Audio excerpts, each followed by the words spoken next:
Hello and welcome to city commerce academy. किसी ने बहुत कमाल की बात कही है कि यदि आप में शुरू करने का साहस है तो आप में सफल होने का भी साहस है। दोस्तों, आज का हमारा टॉपिक है टैली प्राइम, जिसे हम आपको सिखाएंगे सिर्फ 100 मिनटों में। अगर आपने इस पूरे सेशन को बड़े ध्यान से अटेंड किया तो यकीन मानिए कि टैली प्राइम में तो कम से कम आपको कोई प्रॉब्लम नहीं रहेगी। हमने इसमें हर पॉइंट को इतनी डिटेल में डिस्कस किया है कि ये 100 मिनटों का सेशन 100 घंटों की ट्रेनिंग पे भी भारी पड़ेगा। आपकी कोई भी क्वालिफिकेशन क्यों ना हो, आपको कोई एक्सपीरियंस हो या ना हो, कोई फ़र्क नहीं पड़ता, क्योंकि इसे डिज़ाइन किया गया है बिगनर से एक्सपर्ट तक के पर्सन्स के लिए। बस आपको इसे देखने के बाद खुद से प्रैक्टिस करनी है। प्रैक्टिस मटेरियल आपको क्लास के दौरान मिल जाएगा। तो चलिए शुरू करते हैं इस बेहतरीन टॉपिक को।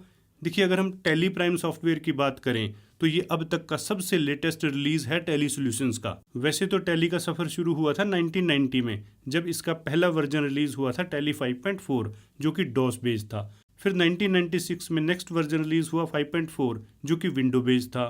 उसके बाद 2001 में 6.3, फिर 2005 में 7.2 और उसके कुछ दिन बाद आया 8.1। फिर 2006 में टैली 9 एंड देन 2009 में इंट्रोड्यूस किया गया टैली ERP 9, जो कि वैट रिटर्न्स के लिए काफ़ी फेमस था। और 2017 में GST भी इसी वर्जन में ही अपडेट किया गया। और नवंबर 2020 में अब तक का सबसे latest release tally prime introduce हुआ, जिसमें नई लुक एंड फील के साथ साथ लेटेस्ट टेक्नोलॉजी का भी इस्तेमाल किया गया। तो चलिए शुरू करते हैं आज का ये बेहतरीन टॉपिक टैली प्राइम, जिसे हम लर्न करेंगे बिगनर से एक्सपर्ट लेवल तक। देखिए, जब हम टैली प्राइम सॉफ्टवेयर की बात करते हैं तो हमारे बिजनेस से रिलेटेड कुल मिला के 3 ऐसे काम हैं जिनके लिए ये सॉफ्टवेयर काफ़ी फेमस है।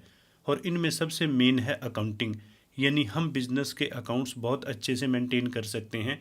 और इसके साथ दूसरा इम्पोर्टेंट काम है इन्वेंट्री अकाउंटिंग एंड मैनेजमेंट। लेकिन टैली प्राइम को सबसे खास बनाता है इसका टैक्स कंप्लायंस सिस्टम, जैसे कि GST रिटर्न्स। यानी हम टैली प्राइम सॉफ्टवेयर के जरिए अकाउंट्स, इन्वेंट्री और टैक्स को बहुत अच्छे से मेंटेन कर सकते हैं। अब देखिए, टैली प्राइम सॉफ्टवेयर में हम अकाउंट्स ओनली भी मेंटेन कर सकते हैं और साथ में अकाउंट्स विद इन्वेंट्री भी। लेकिन इनमें सबसे खास है accounts with inventory plus GST। और अगर हमारे बिजनेस में इन्वेंट्री मेंटेन नहीं होती तो हम अकाउंट्स विद GST भी मेंटेन कर सकते हैं। यानी हमारे पास कुल मिला के ये 4 चॉइस हैं। अब हमारे लिए सबसे ज़रूरी ये है कि हम अपने बिजनेस की रिक्वायरमेंट को समझें। अगर हमारी कंपनी GST में रजिस्टर्ड नहीं है तो फिर हम अकाउंट्स ओनली या accounts with inventory he select कर सकते हैं। और अगर हम स्टॉक में डील नहीं करते, सपोज करो हमारी कंपनी सर्विसेज प्रोवाइड करती है, तो फिर हम अकाउंट्स ओनली या अकाउंट्स विद GST के साथ अपना काम करेंगे। यानी इनमें से किस ऑप्शन के साथ जाएं, ये हमारे बिजनेस की रिक्वायरमेंट पे ही बेस्ड रहता है। और ये सिलेक्शन भी हमारे लिए एक बहुत इंपॉर्टेंट काम है, क्योंकि हम जिस भी ऑप्शन को सिलेक्ट करेंगे टैली प्राइम की सेटिंग भी उसी के अकॉर्डिंगली ही करनी होगी। अब क्वेश्चन आता है कि टैली प्राइम तो एक बहुत बड़ा सॉफ्टवेयर है, और जब हम इसे सीखना शुरू करेंगे तो हमारे स्टेप्स क्या रहने चाहिए, क्या पहले सीखना चाहिए और क्या बाद में, और प्रैक्टिकली भी हमारे काम का सीक्वेंस क्या रहेगा। इन सारी बातों को ध्यान में रखते हुए हमने टैली प्राइम के लर्निंग प्रोसेस को कुल 4 पार्ट्स में डिवाइड किया है। स्टेप नंबर 1, हमारा सबसे पहला काम होता है सेटअप ऑफ कंपनी। यानी टैली प्राइम में हम कंपनी कैसे क्रिएट करते हैं और कौन कौन सी बातें हमें ख़ास तौर पे ध्यान रखनी चाहिए। देखिए, ये एक बहुत इंपॉर्टेंट स्टेप है। यदि पहले स्टेप में ही हमसे कोई कमी रह गई तो फिर आने वाले स्टेप्स में भी प्रॉब्लम रहेगी। और कंपनी क्रिएट करने के बाद आता है स्टेप नंबर 2, जिसमें हम सीखेंगे सेटअप ऑफ मास्टर्स। अब यहाँ मास्टर का मीनिंग होता है अकाउंट्स, यानी टाइटल क्रिएट करना। और अब मास्टर्स क्रिएट करने के बाद स्टेप नंबर 3 में हम सीखेंगे अपनी बिजनेस ट्रांजैक्शंस को रिकॉर्ड करना।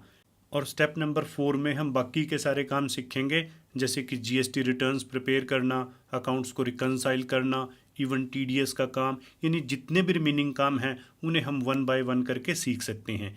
देखिए, पहले के जो 3 स्टेप्स हैं उनका सीक्वेंस तो यही रहेगा, क्योंकि जब तक हम कंपनी क्रिएट नहीं करते तब तक हम मास्टर क्रिएट नहीं कर पाएंगे, और जब तक हम मास्टर क्रिएट नहीं करते तब तक हमारी ट्रांजैक्शन रिकॉर्ड नहीं हो सकती। लेकिन बाकी काम का कोई खास सीक्वेंस नहीं होता, हम अपनी कन्वीनियंस और रिक्वायरमेंट के अकॉर्डिंगली रिमेनिंग सारे काम सीख सकते हैं। देखिए, टैली प्राइम एक अकाउंटिंग सॉफ्टवेयर है, लेकिन अकाउंटिंग होती क्या है हमारे लिए ये समझना भी ज़रूरी है। बेसिकली अकाउंटिंग वो प्रोसेस है जिसमें हम अपने बिजनेस की वेरियस ट्रांजैक्शंस को एक टेक्निकल वे में अरेंज करके रिकॉर्ड करते हैं। यानी अकाउंट्स लिखने के लिए हमें चाहिए बिजनेस ट्रांजैक्शंस। अब जिस टाइप का बिजनेस होगा उसकी ट्रांजैक्शंस भी उसके अकॉर्डिंगली ही होंगी। यानी अब प्रश्न आता है कि अलग अलग टाइप के बिजनेस में ट्रांजैक्शन किस किस टाइप की हो सकती हैं। हम अपने बिजनेस की ट्रांजैक्शंस को दो पार्ट्स में डिवाइड कर सकते हैं। एक वो ट्रांजैक्शंस जो रेगुलर बेसिस पे होती हैं और एक वो ट्रांजैक्शंस जो कभी कभार होती हैं। रेगुलर ट्रांजैक्शंस में हम बात कर सकते हैं परचेज ऑफ ट्रेडिंग गुड्स की, सेल्स ऑफ ट्रेडिंग गुड्स की, प्रोवाइडिंग ऑफ सर्विसेज की, बिजनेस एक्सपेंसेस की, परचेज ऑफ कैपिटल गुड्स की, पेमेंट्स और रिसीप्ट्स की। और इसके अलावा भी कुछ दूसरी ट्रांजैक्शंस, दूसरे काम हो सकते हैं, जैसे अकाउंट्स को रिकंसाइल करना, opening of financial year, closing of financial year जिसे हम फाइनलाइजेशन बोलते हैं, फाइनल अकाउंट्स जिसमें हम बैलेंस शीट की बात करते हैं, पेमेंट ऑफ टैक्सेस जिसको हम स्टैट पेमेंट के नाम से भी जानते हैं, prepare of returns and stat adjustment, और इसके साथ कैपिटल, लोन्स और बहुत दूसरी टाइप की ट्रांजैक्शंस हो सकती हैं। अपने इस सेशन में हम लगभग इन सारी ट्रांजैक्शंस को प्रैक्टिकली रिकॉर्ड करके देखेंगे। देखिए, जब हम किसी ट्रांजैक्शन को रिकॉर्ड करते हैं तो वो बिजनेस की नेचर के अकॉर्डिंगली ही होती है, यानी वर्क स्ट्रक्चर का बहुत बड़ा रोल रहता है। अब 100% प्रैक्टिकली वे में काम करने के लिए हम कुछ ट्रांजैक्शन लेते हैं अपने बिजनेस ऑर्गेनाइजेशन जिसका नाम है कैपिटल इलेक्ट्रॉनिक्स प्राइवेट लिमिटेड, जो कि एक ट्रेडिंग कंपनी है और डील करती है कंप्यूटर्स और होम अप्लायंसेज में। हमारी कंपनी जीएसटी में भी रजिस्टर्ड है, यानी हम अपनी इस कंपनी के लिए accounts with inventory plus GST के साथ ट्रांजैक्शंस रिकॉर्ड करेंगे। देखिए, अगर हम इस ऑप्शन के साथ जाते हैं तो हमें दूसरे सभी ऑप्शंस की भी ऑटोमेटिकली प्रैक्टिस हो जाएगी। चलिए, अब हम उन ट्रांजैक्शंस को भी एक बार देख लेते हैं जिनको रिकॉर्ड करते हुए हम टैली प्राइम सीखेंगे। शुरुआत करते हैं रेगुलर बेसिस पे होने वाली कुछ ट्रांजैक्शन से। ये इनवाइस हमारे परचेज का है जिसमें हमने कुछ कंप्यूटर्स परचेज किए हैं दिल्ली कंप्यूटर ट्रेडर से। उसके बाद ये एक और इनवाइस है जिसमें हमने कुछ एलईडी टीवी परचेज किए हैं video max international private limited से। ये इनवाइस भी हमारे परचेज का है जिसमें हमने कुछ एसी परचेज किए हैं यूनिएयर एयरकॉम प्राइवेट लिमिटेड से। और अब ये कुछ इनवाइसेस हमारे सेल्स के हैं। इनमें सबसे पहला इनवाइस है जिसमें हमने एक लैपटॉप सेल किया है मेट्रो इलेक्ट्रॉनिक वर्ल्ड को। उसके बाद ये सेल्स का हमारा नेक्स्ट बिल है महालक्ष्मी ट्रेडिंग कंपनी को हमने एलईडी टीवी सेल किए हैं। उसके बाद एक और नेक्स्ट बिल है जिसमें हमने एक लैपटॉप कैश पे सेल किया है। एंड फिर उसके बाद नेक्स्ट इनवाइस है जिसमें हमने रिची रिच ट्रेडर्स को कुछ एसी सेल्स किए हैं।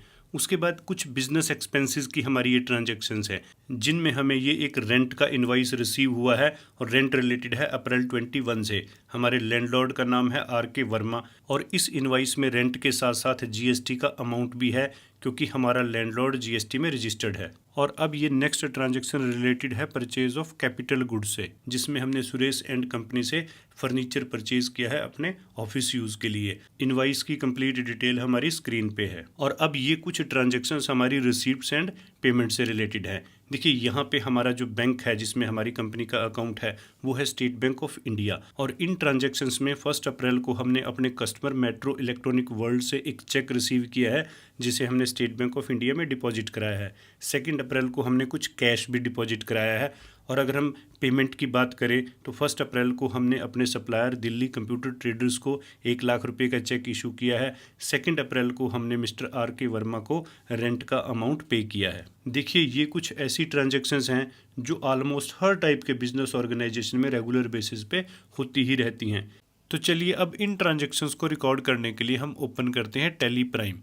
देखिए, ये हमारे टैली प्राइम का प्राइमरी इंटरफेस है और यहाँ पे हमारे पास उन कंपनीज की लिस्ट है जो ऑलरेडी क्रिएटेड हैं। अब या तो हम इनमें से कोई सिलेक्ट करेंगे, इवन हम किसी स्पेसिफिक ड्राइव से भी कंपनी सिलेक्ट कर सकते हैं, किसी स्पेसिफिक पाथ से भी, इवन किसी कंपनी को रिमोटली भी एक्सेस कर सकते हैं। अदरवाइज नई कंपनी के केस में सबसे पहले हम कंपनी क्रिएट करेंगे, उसके बाद वो भी नीचे यहाँ सिलेक्शन लिस्ट में आ जाएगी। अब देखिए, जिस कंपनी के लिए हमने काम करना है उसका नाम है कैपिटल इलेक्ट्रॉनिक्स प्राइवेट लिमिटेड और ये एक नई कंपनी है जो हमारी सिलेक्शन लिस्ट में भी एग्जिस्ट नहीं करती। तो चलिए, सबसे पहले हम इस कंपनी को क्रिएट करते हैं और इसी प्रोसेस को हमने कहा था स्टेप नंबर 1। तो चलिए, कंपनी क्रिएट करने के लिए हमें जस्ट यहाँ पे क्लिक करना है क्रिएट कंपनी पे। उसके बाद कंपनी क्रिएशन से रिलेटेड ये स्क्रीन हमारे सामने आ जाएगी। और इसमें सबसे पहले लाइन है कंपनी डाटा पाथ, यानी ये वो एड्रेस है जहाँ पे हमारी कंपनी का डाटा सेव होगा। ये तो बाय डिफ़ॉल्ट सेटिंग है, लेकिन हम अपनी कन्वीनियंस और रिक्वायरमेंट के अकॉर्डिंगली इसे चेंज भी कर सकते हैं। और अब आएगा हमारी कंपनी का नाम, जो कि है कैपिटल इलेक्ट्रॉनिक्स प्राइवेट लिमिटेड। इसे हम यहाँ पे टाइप करेंगे। उसके बाद मेलिंग नेम, अगर मेलिंग नेम हमारी कंपनी के नाम से कोई डिफरेंट है तो उसे हम चेंज करेंगे, अदरवाइज़ हम यही रखेंगे। और उसके बाद आएगा हमारी कंपनी का एड्रेस, जो कि है shop number 111 building number 22 Nehru place Delhi का ये हमारा एड्रेस है। और उसके बाद नेक्स्ट कॉलम में सिलेक्ट करना है हमने अपना स्टेट, क्योंकि देखिए बाय डिफ़ॉल्ट जो हमारी यहाँ पे कंपनी सिलेक्टेड है वो इंडिया है, और इंडिया के जितने भी स्टेट्स हैं वो यहाँ पे इस लिस्ट में दिए गए हैं। अब इसमें से ही हमने अपने स्टेट को सिलेक्ट करना है। और जीएसटी प्रोस्पेक्टिव से ये काफ़ी इंपॉर्टेंट है, क्योंकि सॉफ्टवेयर को हमारा प्रिंसिपल प्लेस ऑफ बिजनेस इसी एड्रेस से पता चलेगा। और इसके बाद ये जो रिमेनिंग इन्फॉर्मेशन है, वैसे तो ये ऑप्शनल है, बट फिर भी हमें इसे एंटर करना चाहिए, जैसे हमारी कंपनी का पिन कोड, इसके बाद लैंडलाइन नंबर, फिर कॉन्टैक्ट पर्सन का मोबाइल नंबर, उसके बाद हमारी कंपनी का ईमेल एड्रेस यहाँ पे आएगा, देन वेबसाइट अगर कोई है तो उसे हम एंटर कर सकते हैं। और अब नेक्स्ट है एक important column, financial year beginning from, यानी जिस साल का हमने काम करना है वो फाइनेंशियल ईयर किस डेट से शुरू होता है वो डेट हम यहाँ पे एंटर करेंगे। जैसे हमारे केस में ये 1 अप्रैल 21 है। और इसके साथ ही नेक्स्ट कॉलम है बुक्स बिगिनिंग फ्रॉम।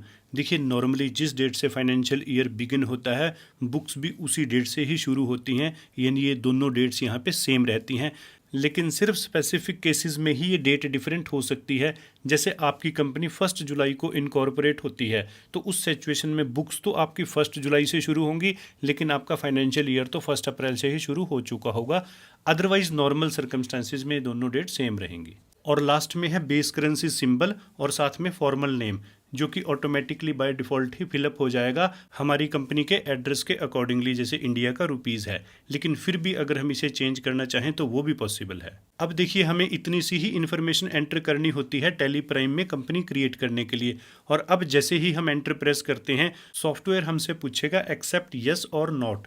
देखिए अभी तक जो इन्फॉर्मेशन हमने यहाँ पे एंटर की है वो हार्ड डिस्क पे सेव नहीं हुई है, और इसे सेव करने के लिए हमें ये स्क्रीन एक्सेप्ट करनी पड़ेगी। लेकिन अगर हमसे कोई गलती हुई है, हम अगेन एडिट करना चाहें, उसके लिए हम नो पे क्लिक करेंगे और अगेन हम इसी स्क्रीन में एडिट कर जाएंगे। अगर हमने कोई चेंज करनी है तो उसके करने के बाद जब हम अगेन एंटर प्रेस करते हैं तो फिर हमसे यही ऑप्शन पूछेगा, और इस बार हम इसे एक्सेप्ट करके चलिए सेव कर लेते हैं। और उसके बाद हम यहाँ पे मैसेज देख सकते हैं हमारी कंपनी सक्सेसफुली क्रिएट हो चुकी है। अब देखिए कंपनी क्रिएट करने के बाद लेकिन कोई भी काम शुरू करने से पहले हमें सॉफ्टवेयर के फीचर अपने बिजनेस की रिक्वायरमेंट के अकॉर्डिंगली सेट करने होते हैं। देखिए टैली प्राइम में तो कंपनी क्रिएट करते ही ये स्क्रीन ऑटोमेटिकली आ जाती है, जबकि जो टैली के प्रीवियस वर्जन्स थे उनमें हमें कंपनी क्रिएट करने के बाद फीचर सेट करने के लिए F11 प्रेस करना पड़ता था, और कई बार ऐसा करना खासतौर पे फ्रेशर स्टूडेंट्स भूल जाते थे। लेकिन टैली प्राइम में ये प्रॉब्लम नहीं आएगी, क्योंकि कंपनी क्रिएट करने के इमीडिएट बाद ये स्क्रीन ऑटोमेटिकली अपीयर हो जाती है।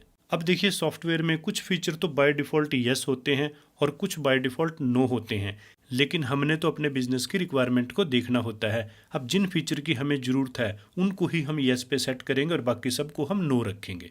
वैसे तो सॉफ्टवेयर के जो मेन इंपॉर्टेंट फीचर्स हैं वो स्क्रीन पे ऑलरेडी रिफ्लेक्टेड हैं, लेकिन इसके अलावा कुछ और फीचर्स भी हो सकते हैं, जिसके लिए हम शो मोर फीचर्स को यस पे सेट करेंगे। उसके बाद हम देख सकते हैं फीचर्स की लिस्ट कुछ एक्सटेंड हुई है, बट हमारे लिए जो मेन इंपॉर्टेंट है वो यही फीचर्स हैं, क्योंकि जो एक्सटेंडेड फीचर्स हैं वो भी इनके ही सब पार्ट हैं। अब देखिए इस क्लास की बेसिक डिस्कशन में एक बात हमने डिटेल में डिस्कस की थी कि टैली प्राइम सॉफ्टवेयर के जरिए हम न सिर्फ अकाउंट्स, इसके साथ साथ इन्वेंट्री और टैक्सेशन का काम भी बहुत अच्छे से कर सकते हैं। अब इन्हीं फीचर्स की सिलेक्शन अपनी कंपनी की रिक्वायरमेंट के अकॉर्डिंगली हमने यहाँ पे करनी है। और इसमें सबसे पहला फीचर है अकाउंटिंग से रिलेटेड मेंटेन अकाउंट्स। अब अकाउंट्स तो हम मेंटेन करेंगे ही, तो इसे हम यस पे सेट करेंगे। और उसके बाद मेंटेन इन्वेंट्री। अब अगर हमारी कंपनी की रिक्वायरमेंट है तो इसे हम यस करेंगे, अदरवाइज़ हम नो करेंगे। तो चलिए अपने इस प्रोजेक्ट के लिए हम इसे यस पे सेट करते हैं। उसके बाद टैक्सेशन में हमारे पास जीएसटी और टीडीएस दो टैक्स हैं, तो सबसे पहले हम जीएसटी की बात करते हैं। इसे भी हम यस कर लेते हैं, यानी अपने इस प्रोजेक्ट में जैसे कि हमने डिस्कस किया था, हम अकाउंट्स, इन्वेंट्री और टैक्सेशन साथ के साथ मेंटेन करेंगे, सो दैट हर फीचर की हमें प्रॉपरली प्रैक्टिस हो सके। और जब हम जीएसटी के फीचर को अनेबल करते हैं तो हमारी कंपनी की जो जीएसटी रजिस्ट्रेशन डिटेल है उसे हमें यहाँ पे फिलअप करना होता है। जैसे हमारा स्टेट दिल्ली है, रजिस्ट्रेशन टाइप रेगुलर है, अदर टेरिटरी में हम नो सेट करेंगे, जीएसटी एप्लीकेबल सपोज करो हमारा 1 अप्रैल 21 से है। उसके बाद यहाँ पे हम अपना जीएसटी नंबर जो कि 15 डिजिट का होता है उसे टाइप करेंगे। ये नंबर बिल्कुल करेक्ट होना चाहिए, अदरवाइज इसमें एरर आ जाएगी। उसके बाद जीएसटीआर 1 को हम सपोज करो मंथली फाइल करते हैं तो उसे हम सेलेक्ट करेंगे। और अब इसमें नेक्स्ट है एडिशनल फीचर्स और पहला हमारा ऑप्शन है set alter GST rate details. देखिए एक बात यहाँ पे हमें बहुत अच्छे से समझनी है कि टैली प्राइम सॉफ्टवेयर में जीएसटी का जो टैक्स रेट है वो 3 लेयर्स में सेट हो सकता है, कंपनी लेवल पे भी, उसके बाद ग्रुप्स लेवल पे भी और उसके बाद मास्टर यानी अकाउंट लेवल पे भी। और अगर हम set alter GST rate detail इस ऑप्शन को यस करते हैं तो ये एक कंपनी लेवल सेटिंग होगी और जब यहाँ पे हम कोई टैक्स रेट एंटर करेंगे वो हमारी कंपनी के हर प्रोडक्ट हर सर्विसेज पे एप्लीकेबल हो जाएगा। इसका मीनिंग ये हुआ कि इस ऑप्शन को हम उसी सिचुएशन में यूज कर सकते हैं जब हमारे सभी प्रोडक्ट पे जीएसटी टैक्स रेट एक जैसा हो। देखिए मैं इस ऑप्शन को एक अच्छी सेटिंग नहीं मानता क्योंकि जीएसटी टैक्स रेट को हम ग्रुप लेवल और अकाउंट लेवल पे भी सेट कर सकते हैं और वैसे भी हमारी इस कंपनी में तो जो टैक्स रेट हैं आइटम्स के अलग अलग हैं, तो यहाँ पे हम यस नहीं कर सकते। और अब इसमें नेक्स्ट ऑप्शन है enable tax liability on advance receipts. देखिए आज की डेट में उन्हीं बिजनेसेस को अपनी एडवांस पे जीएसटी की पेमेंट करनी होती है जिनकी टर्नओवर 1.5 करोड़ से ज़्यादा है। फिलहाल इसे मैं नो पे सेट कर लेता हूँ। उसके बाद नेक्स्ट ऑप्शन है enable tax liability on reverse charge. अगर हमारे बिजनेस की किसी भी प्रोडक्ट या सर्विसेज पे रिवर्स चार्ज एप्लीकेबल है, लेकिन फिलहाल इसे भी हम नो पे सेट कर लेते हैं। उसके बाद है अनेबल जीएसटी क्लासिफिकेशन। देखिए ये हमारे लिए काफ़ी इंपॉर्टेंट रहेगा। अभी हमने एक पॉइंट डिस्कस किया था कि टैली सॉफ्टवेयर में जीएसटी टैक्स रेट की सेटिंग कंपनी के अलावा हम ग्रुप लेवल में भी कर सकते हैं। और अगर हम ग्रुप लेवल सेटिंग की बात करें तो उसके लिए हमें अनेबल क्लासिफिकेशन इस ऑप्शन को यस करना पड़ेगा और यही सेटिंग हमारे पॉइंट ऑफ व्यू से सबसे बेस्ट है। इस सेटिंग को तो हम उस सिचुएशन में भी यूज़ कर सकते हैं जब हमारी सभी आइटम सभी सर्विसेज पे एक जैसा टैक्स रेट क्यों ना अप्लीकेबल हो। और अब इसमें नेक्स्ट ऑप्शन है प्रोवाइड एलयूटी बॉन्ड डिटेल। देखिए इस ऑप्शन को हम उस सिचुएशन में यस करते हैं जब हमने विदाउट जीएसटी पेमेंट एक्सपोर्ट करने के लिए अपना एलयूटी सबमिट करके रखा हो। और अब इसमें नेक्स्ट हैं इनवाइस फीचर्स। सबसे पहले ई वे बिल अगर हमारे बिजनेस पे एप्लीकेबल है तो उसे हम यस करके जितनी इसकी रिलेटेड सेटिंग्स है वो करेंगे। उसके बाद ई इनवाइसिंग अगर हमारे बिजनेस पे एप्लीकेबल है तो इसे भी हम यस कर सकते हैं, तो फिलहाल हम इसे नो रखेंगे। अब देखिए हमारे बिजनेस की जो जीएसटी रजिस्ट्रेशन डिटेल है वो प्रॉपरली यहाँ पे फिल हो चुकी है और अब हम इस स्क्रीन को एक्सेप्ट करके सेव कर लेते हैं। जीएसटी के बाद इसमें नेक्स्ट ऑप्शन है टीडीएस का, लेकिन फिलहाल हम इसे डिसेबल रखेंगे क्योंकि नॉर्मल लेवल की ट्रांजैक्शन में इसका कोई खास रोल नहीं होता। अब देखिए इस प्रेजेंट सेटिंग के अकॉर्डिंगली अपनी कंपनी में हम अकाउंट्स, इन्वेंट्री और टैक्सेशन साथ के साथ मेंटेन करेंगे। चलिए अब इस स्क्रीन को भी हम एक्सेप्ट करके सेव कर लेते हैं। एंड इन दिस वे हम देख सकते हैं हमारी कंपनी जिसका नाम है capital electronics private limited properly create हो चुकी है, यानी सेटअप ऑफ कंपनी ये हमारा स्टेप अब प्रॉपरली कंप्लीट हो चुका है।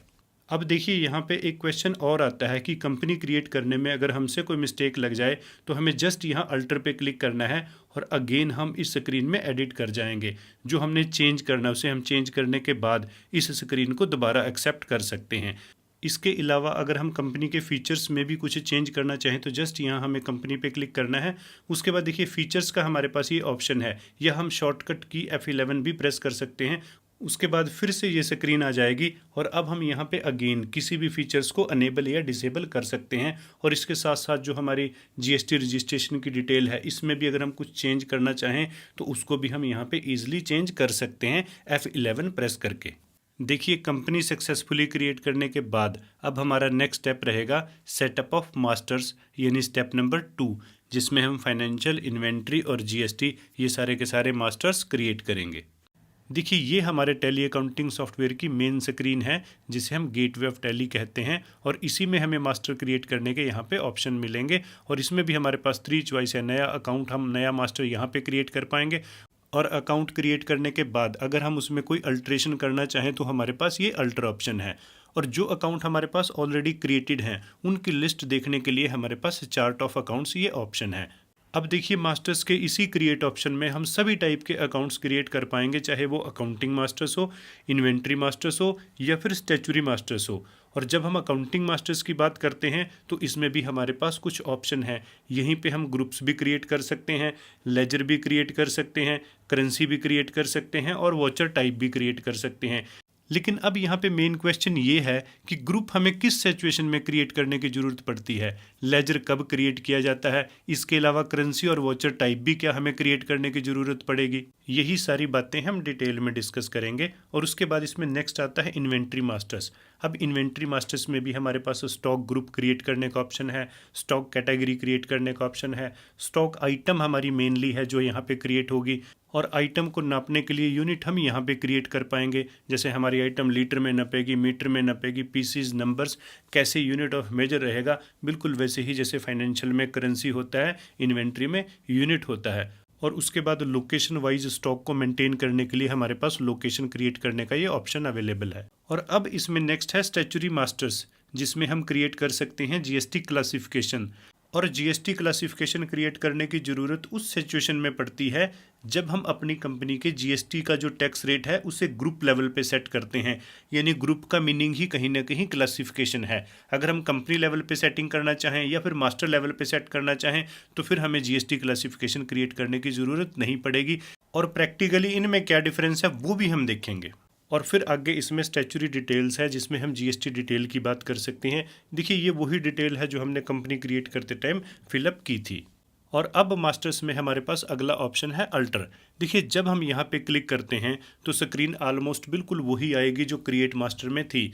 बस यहाँ पे फ़र्क सिर्फ इतना है कि जितने हमारे पास ऑलरेडी अकाउंट्स मास्टर्स क्रिएट हैं हम उनको देख भी सकते हैं, और अगर किसी में कोई मिस्टेक है, किसी को हम अल्टर करना चाहें तो वो भी पॉसिबल है। जैसे इस अल्टर ऑप्शन में हम लेजर पे क्लिक करके देखते हैं तो यहाँ हम देख सकते हैं कैश अकाउंट और प्रॉफिट एंड लॉस अकाउंट, ये दो अकाउंट पहले से ही क्रिएटेड हैं। इसके अलावा जितने रिमेनिंग अकाउंट हैं वो हमें क्रिएट करने पड़ते हैं। और अगर हम ग्रुप की बात करें, देखिए जब हम ग्रुप इस ऑप्शन पे क्लिक करते हैं तो यहाँ हमें बहुत सारे ग्रुप्स ऑलरेडी क्रिएटेड मिलेंगे। यानी नॉर्मल सर्कमस्टांसिस में हमें कभी भी ग्रुप्स क्रिएट करने की ज़रूरत नहीं होती। जो टैली में एग्जिस्टिंग ग्रुप्स हैं वही हमारे लिए सफिशेंट रहते हैं। लेकिन फिर भी हमारी बैलेंस शीट के स्ट्रक्चर के अकॉर्डिंगली अगर हमें किसी ग्रुप की ज़रूरत पड़े तो उसे हम क्रिएट कर सकते हैं। और अगर हम करेंसी की बात करें तो इंडिया में हमारा करेंसी सिंबल रुपीज़ है जो कि ऑलरेडी इसमें क्रिएटेड रहता है। इसके अलावा अगर किसी और की ज़रूरत पड़े तो हम क्रिएट कर सकते हैं। एंड सिमिलरली अगर हम वॉचर टाइप की बात करें तो ये भी हमारे पास ऑलरेडी क्रिएटेड रहते हैं, लेकिन हम किसी स्पेसिफिक रिक्वायरमेंट को पूरा करने के लिए और भी क्रिएट कर सकते हैं। अदरवाइज नॉर्मल सर्कमस्टांसिस में हमें कोई ज़रूरत नहीं होती। और अगर हम इन्वेंट्री मास्टर्स की बात करें तो उसमें पहले से कुछ भी क्रिएटेड नहीं होता, चाहे वो स्टॉक ग्रुप हो या फिर स्टॉक कैटेगरी। स्टॉक आइटम तो हो ही नहीं सकती, और यूनिट्स भी हमें अपनी आइटम्स के अकॉर्डिंगली खुद क्रिएट करने होते हैं, साथ में लोकेशन हमें अपनी कंपनी के अकॉर्डिंगली। और इसके बाद अगर हम स्टैच्यूरी मास्टर्स में जीएसटी क्लासिफिकेशन की बात करें तो ये भी हमें अपनी कंपनी की रिक्वायरमेंट के अकॉर्डिंगली खुद ही क्रिएट करनी होती हैं। पहले से कोई क्लासिफिकेशन एग्जिस्ट हमारे पास नहीं करती। और अब हमारे मास्टर्स में थर्ड ऑप्शन आता है चार्ट्स ऑफ अकाउंट। देखिए इसमें जस्ट हम अपनी अकाउंट्स की लिस्ट को सिर्फ देख सकते हैं। वैसे देख तो हम अल्टर ऑप्शन में भी सकते हैं, बट इसमें जो देखने का स्टाइल है वो थोड़ा सा डिफरेंट रहता है। लेकिन इन्फॉर्मेशन और अकाउंट्स की लिस्ट तो सेम ही रहती है। अल्टर ऑप्शन में तो हम आगे जाके चेंज भी कर सकते हैं, लेकिन इसमें जस्ट हम सिर्फ व्यू ही कर सकते हैं, इसलिए इस ऑप्शन का कोई बहुत ज़्यादा यूज़ भी नहीं है। तो चलिए अब हम अपनी company capital electronics private limited के लिए जो रिक्वायर्ड अकाउंट्स हैं उन्हें क्रिएट करते हैं, और साथ में जो ट्रांजैक्शंस हैं उन्हें भी रिकॉर्ड करते हैं। लेकिन उससे पहले हमें कुछ बातें खास तौर पे समझनी होंगी, जैसे कि मास्टर्स क्या होते हैं और ट्रांजैक्शन रिकॉर्ड करने में इनका रोल क्या होता है, ग्रुप्स क्या होते हैं और इनका मास्टर्स के साथ क्या रिलेशन होता है। बिजनेस ट्रांजैक्शन को सॉफ्टवेयर में रिकॉर्ड करने से पहले क्या उसे अकाउंटिंग की लैंग्वेज में कन्वर्ट करना जरूरी होता है? क्या अकाउंटिंग सीखे बिना हम सॉफ्टवेयर में काम कर सकते हैं? अगर ये सारी बातें हमें क्लियर हो जाती हैं तो यकीन मानिए हम बड़ी से बड़ी ट्रांजैक्शन को भी बहुत आसानी से रिकॉर्ड कर लेंगे। तो चलिए इससे पहले कि हम टैली प्राइम में काम करना सीखें, अकाउंटिंग कॉन्सेप्ट को हम एक बार समझते हैं। देखिए एक बात हमें ख़ास तौर पे समझनी है कि बिजनेस अकाउंटिंग लिखने के लिए यानी ट्रांजैक्शंस को रिकॉर्ड करने के लिए हमें हमेशा दो एस्पेक्ट सीखने की ज़रूरत पड़ती है, रिलेटेड कॉन्सेप्ट और साथ में सॉफ्टवेयर की। जैसे कि अकाउंटिंग लिखने के लिए फाइनेंशियल अकाउंटिंग कॉन्सेप्ट की, और उसके बाद बात आती है सॉफ्टवेयर के अकाउंटिंग फीचर्स की, और ऐसे ही इन्वेंट्री मेंटेन करने के लिए इन्वेंट्री कॉन्सेप्ट की, और साथ में सॉफ्टवेयर में इन्वेंट्री से रिलेटेड फीचर्स की। और अगर हम टैक्सेशन का भी काम करना चाहते हैं जैसे कि जीएसटी, तो फिर हमें जीएसटी लॉ और कॉन्सेप्ट को प्रॉपरली समझना होगा, उसकी प्रॉपर नॉलेज होनी चाहिए। उसके बाद जाके सॉफ्टवेयर में जीएसटी से रिलेटेड फीचर्स की बात आती है। देखिए, अगर हम पूरे कॉन्सेप्ट को प्रॉपरली सीखने की बात करें तो हमारे कुल मिला के 90 to 95% एफर्ट्स सिर्फ कॉन्सेप्ट को सीखने में ही लगेंगे। और अगर हम सॉफ्टवेयर की बात करें तो इसमें तो हमारे 5 से लेकर 10% एफर्ट्स ही लगते हैं। देखिए, हमें जितनी ज़्यादा नॉलेज अकाउंटिंग, इन्वेंट्री और टैक्सेशन कॉन्सेप्ट की होगी उतने अच्छे से हम सॉफ्टवेयर को भी ऑपरेट कर सकते हैं। देखिए, कॉन्सेप्ट की ट्रेनिंग कभी भी एक सेशन में नहीं हो सकती। वैसे भी अगर हम टैक्सेशन की बात करें तो वो आए दिन चेंज भी होता रहता है। लेकिन अगर आप हमारे इस सेशन की बात करें तो ये टैली प्राइम को लेके है, जिसे काफ़ी हद तक हम एक ही क्लास में सीख लेंगे। और अगर आप कॉन्सेप्ट में एक बेहतरीन एक्सपर्ट बनना चाहते हो तो आप हमारे ऑनलाइन कोर्सेज भी ज्वाइन कर सकते हो, जिसमें हमने अकाउंटिंग हो, इन्वेंट्री हो, रिकॉन्सिलेशन हो, बैलेंस शीट हो, जीएसटी हो, इनकम टैक्स हो, ईपीएफ हो, ईएसआई हो, सारे के सारे कॉन्सेप्ट की हर छोटी से छोटी बात हो या फिर बड़ी से बड़ी बात हो, पूरी डिटेल में समझाया है, वो भी प्रैक्टिकल के साथ। चाहे आपकी कोई भी क्वालिफिकेशन क्यों ना हो, आपको कोई एक्सपीरियंस हो या ना हो, आप इस पूरे काम को बहुत आराम से सीख सकते हो। इस पूरे कोर्स की डिटेल के लिए आप एक बार हमारी वेबसाइट onlinecca.com को जरूर विजिट कर लेना। वैसे इसका लिंक आपको हमारे डिस्क्रिप्शन बॉक्स में भी मिल जाएगा। देखिए, जैसा कि अभी हमने डिस्कस किया कि सॉफ्टवेयर को सीखने के लिए हमें कॉन्सेप्ट को भी समझने की ज़रूरत पड़ती है, तो इस क्लास में वैसे तो हमारा मेन टारगेट टैली प्राइम ही है, लेकिन फिर भी जितना रिक्वायर्ड है हम कॉन्सेप्ट को थोड़ा ब्रीफ में समझ लेते हैं। अगर हम फाइनेंशियल अकाउंटिंग की बात करें तो पूरे वर्ल्ड में एक ही सिस्टम यूज़ होता है, डबल एंट्री सिस्टम, और हमारे सारे अकाउंटिंग सॉफ्टवेयर भी डबल एंट्री सिस्टम पे ही डिज़ाइन किए जाते हैं। वैसे तो डबल एंट्री सिस्टम एक बहुत बड़ा कंसेप्ट है जिसको हमने अपने ऑनलाइन कोर्स में काफ़ी डिटेल में डिस्कस किया है, लेकिन यहाँ हम ब्रीफ में डिस्कस करें तो डबल एंट्री सिस्टम का मीनिंग होता है एक ट्रांजैक्शन को दो खातों में रिकॉर्ड करना, एक में डेबिट और दूसरे में क्रेडिट। किसी भी ट्रांजैक्शन को रिकॉर्ड करने के लिए हमें ज़रूरत पड़ती है उसे जर्नल एंट्री में कन्वर्ट करने की, क्योंकि इसी एंट्री के जरिए ये डिफाइन होता है कि ट्रांजैक्शन कौन कौन से दो अकाउंट में रिकॉर्ड होगी और साथ में किस में डेबिट और किस में क्रेडिट। यानी अब हमारा सबसे पहला काम ये हुआ कि हम अपने बिजनेस ट्रांजैक्शन को जर्नल एंट्री में कन्वर्ट करें, और उसके बाद ये एंट्री हमें सॉफ्टवेयर में रिकॉर्ड करनी होती है, और इसी एंट्री के जरिए सॉफ्टवेयर अकाउंट्स भी तैयार कर लेता है और रिपोर्ट्स भी बना लेता है। इस पूरी बात को हम एक एग्जाम्पल के जरिए भी समझ लेते हैं। देखिए, डबल एंट्री सिस्टम के अकॉर्डिंगली एक ट्रांजैक्शन रिकॉर्ड होती है दो अकाउंट्स में, एक में डेबिट और दूसरे में क्रेडिट। सपोज करो हम एक ट्रेडिंग गुड सेल करते हैं अपने कस्टमर मेट्रो इलेक्ट्रॉनिक वर्ल्ड को। अब ये ट्रांजैक्शन दो अकाउंट में रिकॉर्ड होगी। एक अकाउंट का नाम पार्टी के नाम से ही होगा और दूसरा अकाउंट होगा सेल्स का। देखिए, अकाउंट को हम टाइटल भी बोल सकते हैं क्योंकि बाद में इसके अंडर ही ट्रांजैक्शन रिकॉर्ड होती है, और सॉफ्टवेयर की लैंग्वेज में हम इसी टाइटल को बोलते हैं मास्टर्स। लेकिन जब हम सॉफ्टवेयर में एक मास्टर क्रिएट करते हैं तो सॉफ्टवेयर उसकी कैटेगरी यानी उसके मीनिंग को डायरेक्टली नहीं समझ पाता कि वो किसी कस्टमर का है, सप्लायर का है, एक्सपेंसेस का है, बैंक का है या फिर किसका है। अब इसी प्रॉब्लम को सॉल्व करने के लिए सॉफ्टवेयर में कुछ प्री डिफाइंड ग्रुप दिए जाते हैं, जैसे कि sundry creditors, sundry debtors, sales, purchase, expenses, fixed assets वगैरह। और ये ग्रुप पहले से ही डिफरेंट रिपोर्ट और बैलेंस शीट के साथ लिंक्ड होते हैं, और जब हम मास्टर्स क्रिएट करते हैं तो उनको हम इन्हीं ग्रुप्स के साथ लिंक करते हैं सो दैट सॉफ्टवेयर इनके मीनिंग को समझ सके। जैसे कि मेट्रो इलेक्ट्रॉनिक वर्ल्ड एक कस्टमर है और कस्टमर को अकाउंटिंग की लैंग्वेज में हम सन्ड्री डेबिटर भी बोलते हैं, और यही ग्रुप टैली सॉफ्टवेयर में भी होता है।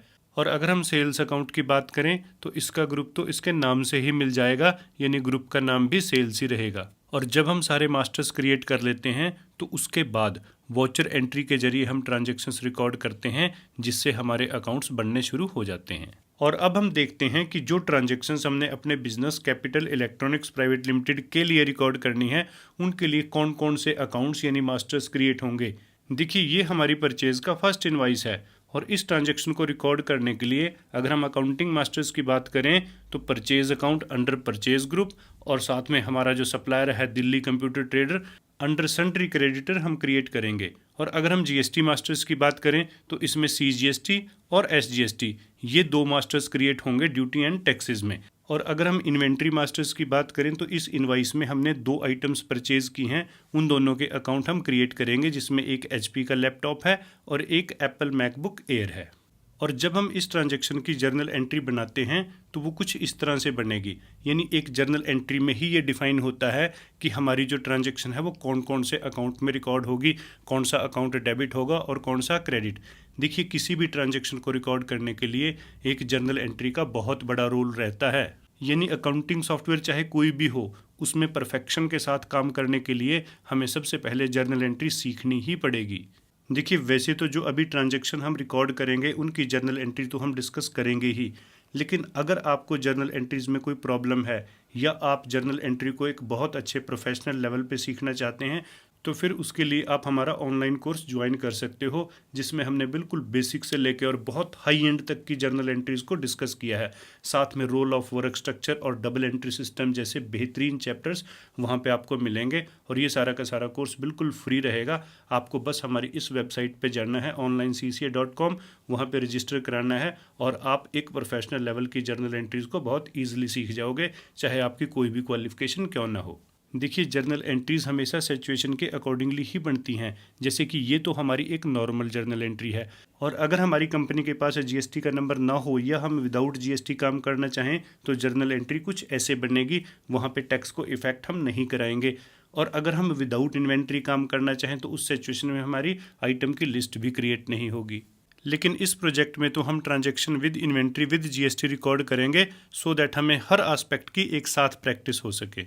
और अब ये है हमारी परचेज़ का नेक्स्ट इनवाइस, जिसमें हमने video max international private limited से एलईडी टीवी परचेज़ किए हैं और साथ में जर्नल एंट्री भी है जिसमें हमें अकाउंट की लिस्ट मिल जाएगी और नीचे हमने लिस्ट ऑफ आइटम को भी मेंशन किया है। और अब ये हमारी परचेज़ का नेक्स्ट इनवाइस है जिसमें हमने यूनी एयर एयरकॉम प्राइवेट लिमिटेड से एयर कंडीशनर्स परचेज़ किए हैं और साथ में इसकी जर्नल एंट्री भी यहाँ पर हमने मैंशन की है और नीचे लिस्ट ऑफ आइटम भी अवेलेबल है। अब देखिए, अगर हम अपनी परचेज़ के सभी तीनों इन्वाइसेस की बात करें तो जो हमारी लिस्ट ऑफ मास्टर्स है वो कुछ ऐसे रहेगी। देखिए, अकाउंटिंग मास्टर्स में हमारे पास कुल मिला के 4 अकाउंट ओपन होंगे, एक परचेज़ का और उसके अलावा जो 3 रिमेनिंग अकाउंट हैं वो हमारे सप्लायर्स के हैं। और साथ में जीएसटी मास्टर्स में भी हमें सीजीएसटी, एसजीएसटी और आईजीएसटी अकाउंट क्रिएट करना पड़ेगा। और नीचे उन सारी की सारी आइटम्स की लिस्ट हैं जो अभी हमने अपने इन 3 इन्वाइसेस में परचेज़ की हैं। चलिए अब हम बात करते हैं सेल्स की ट्रांजैक्शंस की। ये हमारा इनवाइस नंबर 1 है जिसमें हमने मेट्रो इलेक्ट्रॉनिक वर्ल्ड को एचपी के लैपटॉप सेल किए हैं और साथ में इसकी जर्नल एंट्री है और लिस्ट ऑफ आइटम भी यहाँ पे अवेलेबल है। और उसके बाद ये हमारा नेक्स्ट इनवाइस 502 है जिसकी भी जर्नल एंट्री और साथ में लिस्ट ऑफ आइटम यहाँ पे अवेलेबल है। और ये नेक्स्ट इनवाइस है 503 जिसकी जर्नल एंट्री और साथ में लिस्ट ऑफ आइटम भी हमने यहाँ पे मेंशन की है।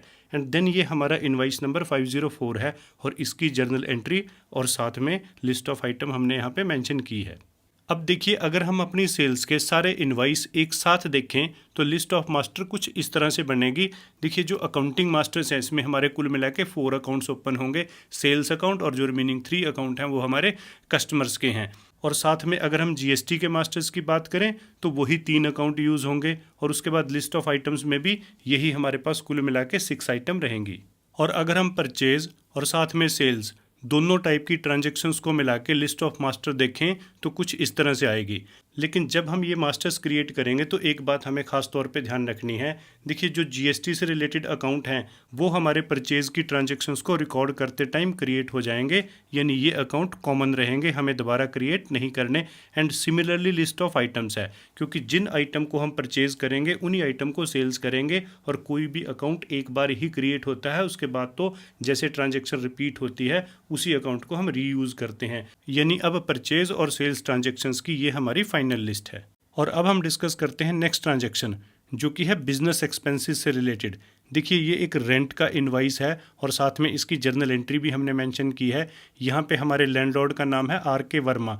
उसने हमसे रेंट के साथ साथ जीएसटी भी कलेक्ट की है जिसका हम आईटीसी ले लेंगे, यानी फाइनल जर्नल एंट्री हमारी स्क्रीन पे है। और अगर हम इन्वेंट्री की बात करें तो उसका रिलेशन तो सिर्फ परचेज और सेल्स की ट्रांजैक्शंस के साथ ही होता है, रिमेनिंग किसी भी ट्रांजैक्शन से उसका कोई लेना देना नहीं होता। और अब हमारी नेक्स्ट ट्रांजैक्शन है परचेज ऑफ फिक्स्ड एसेट से, और साथ में इसकी जर्नल एंट्री भी हमने यहाँ पे मेंशन की है। सुरेश एंड कंपनी से हमने फर्नीचर को परचेज किया है, साथ में उसने हमसे जीएसटी भी चार्ज की है। और अब ये कुछ ट्रांजैक्शंस हैं बिजनेस रिसीप्ट्स की।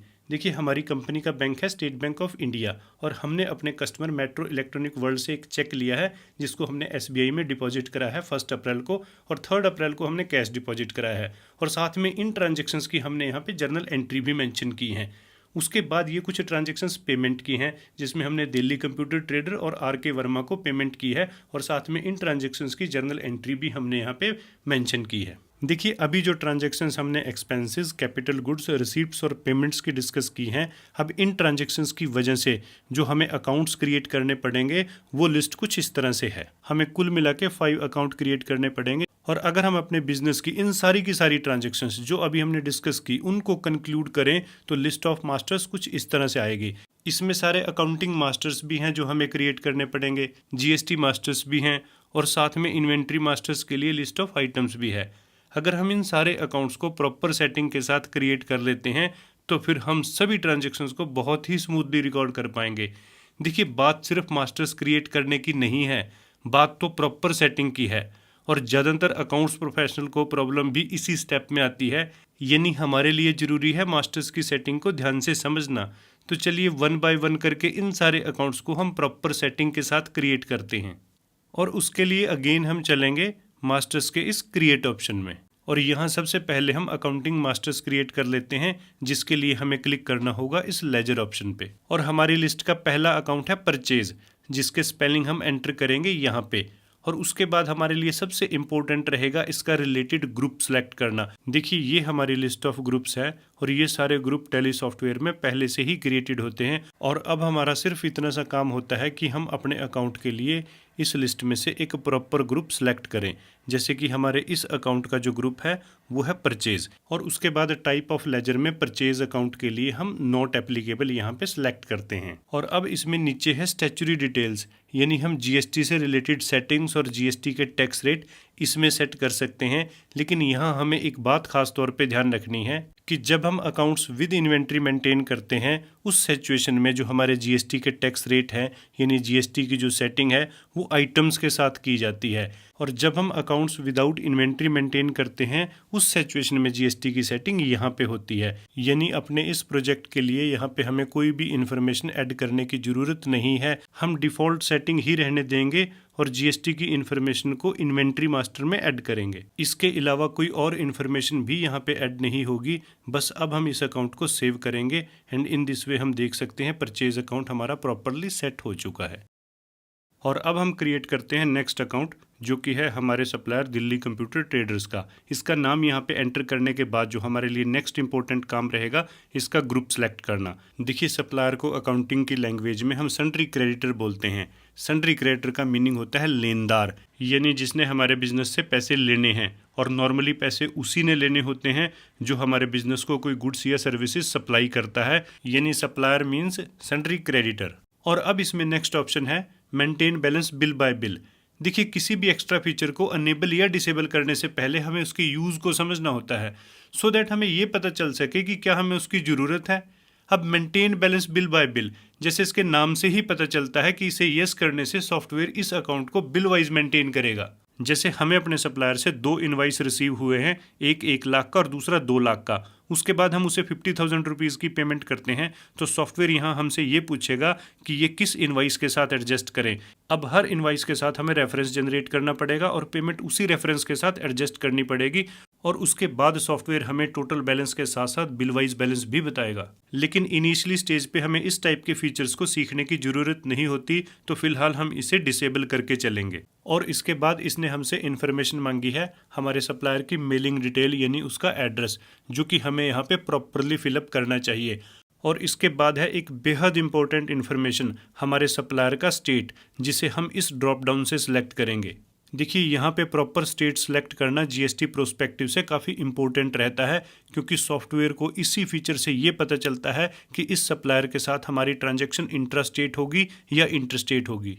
और अब इसके बाद हम अपने सप्लायर की यहाँ पे बैंकिंग डिटेल ऐड कर सकते हैं, लेकिन ये एक मैंडेटरी इन्फॉर्मेशन नहीं है, और इसके बाद आती है हमारे सप्लायर की टैक्स रजिस्ट्रेशन डिटेल, जिसमें सबसे पहले हम यहाँ पे सिलेक्ट करेंगे सप्लायर का रजिस्ट्रेशन टाइप जो कि है रेगुलर, और इसके बाद है हमारे सप्लायर का जीएसटी नंबर जिसे कि हमें प्रॉपरली यहाँ पे टाइप करना है। अगर ये गलत हुआ तो जब हम रिटर्न प्रिपेयर करेंगे तो उसमें एरर आ जाएगी।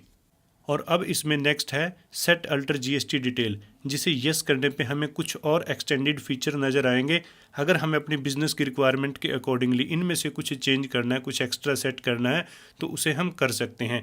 अदरवाइज नॉर्मल सर्कमस्टांसिस में डिफ़ॉल्ट सेटिंग ही चलेगी। देखिए, जो इन्फॉर्मेशन एक सप्लायर के अकाउंट को क्रिएट करने के लिए रिक्वायर्ड रहती है उसे हम यहाँ पे प्रॉपरली फिलअप कर चुके हैं। अब इस स्क्रीन को एक्सेप्ट करके हम अकाउंट को सेव करेंगे। और अब हम क्रिएट करते हैं अपने नेक्स्ट सप्लायर का अकाउंट जिसका नाम है वीडियोमैक्स इंटरनेशनल प्राइवेट लिमिटेड। ये अकाउंट भी हमारा सन्ड्री क्रेडिटर में क्रिएट होगा क्योंकि एक सप्लायर है। और उसके बाद रिमेनिंग इन्फॉर्मेशन भी बिल्कुल वैसी ही आएगी, बस यहाँ हमें इसके स्टेट का ध्यान रखना है जो कि है उत्तर प्रदेश। और उसके बाद हम इसका प्रॉपरली जीएसटी नंबर एंटर करते हुए इस अकाउंट को भी हम सेव करेंगे। और इसके बाद हमारा नेक्स्ट सप्लायर है यूनिएयर एयरकॉन, लेकिन इसके अकाउंट को हम फिलहाल क्रिएट नहीं करते, इस अकाउंट को हम ट्रांजैक्शन रिकॉर्ड करते हुए क्रिएट करेंगे। और अब हमारी लिस्ट में नेक्स्ट अकाउंट है सेल्स का, तो चलिए इसे क्रिएट कर लेते हैं। और इस अकाउंट को क्रिएट करने का प्रोसीजर भी बिल्कुल वैसे ही रहेगा जैसे हमने परचेज अकाउंट क्रिएट किया था। यहाँ हम अपने अकाउंट के स्पेलिंग एंटर करेंगे, उसके बाद जो इसका रिलेटेड ग्रुप होगा वो रहेगा सेल्स, जैसे परचेज का परचेज था। एंड जो रिमेनिंग इन्फॉर्मेशन है बिल्कुल वैसे ही आएगी। टाइप ऑफ लेजर में हम नॉट एप्लीकेबल सेलेक्ट करेंगे और स्टैच्यूटरी डिटेल में हमें यहाँ पे जीएसटी से रिलेटेड कोई भी इन्फॉर्मेशन अपडेट करने की जरूरत नहीं है, क्योंकि ये सेटिंग तो हमारी इस कंपनी में आइटम के अकाउंट के साथ ही होगी। इसके अलावा कोई और इन्फॉर्मेशन भी हमें यहाँ पे एंटर करने की जरूरत नहीं है, बस हम स्क्रीन को एक्सेप्ट करके अकाउंट को सेव करेंगे। और अब हम क्रिएट कर लेते हैं अपनी लिस्ट का नेक्स्ट अकाउंट जो कि है हमारे कस्टमर मेट्रो इलेक्ट्रॉनिक वर्ल्ड का। अब इसका नाम यहाँ एंटर करने के बाद हमारे लिए जो नेक्स्ट इंपॉर्टेंट स्टेप रहेगा इसका ग्रुप। देखिए, अकाउंटिंग की लैंग्वेज में हम अपने कस्टमर को बोलते हैं सन्ड्री डेबिटर। सन्ड्री डेबिटर का मीनिंग होता है देनदार, यानी जिसने हमारे बिजनेस के पैसे देने हैं, और पैसे उसी ने हमें देने होते हैं जो हमसे कुछ खरीदता है, यानी हमारा कस्टमर। और इसके बाद इसमें रिमेनिंग इन्फॉर्मेशन बिल्कुल वैसे ही आएगी जैसे हमने सन्ड्री क्रेडिटर के अकाउंट में की थी।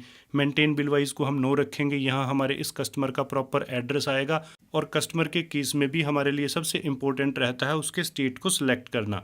और उसके बाद रिमेनिंग इन्फॉर्मेशन में हमारे लिए इंपॉर्टेंट रहेगी उसकी जीएसटी डिटेल और ख़ास तौर पे उसका जीएसटी नंबर, जिसे हम यहाँ पे प्रॉपरली एंटर करेंगे।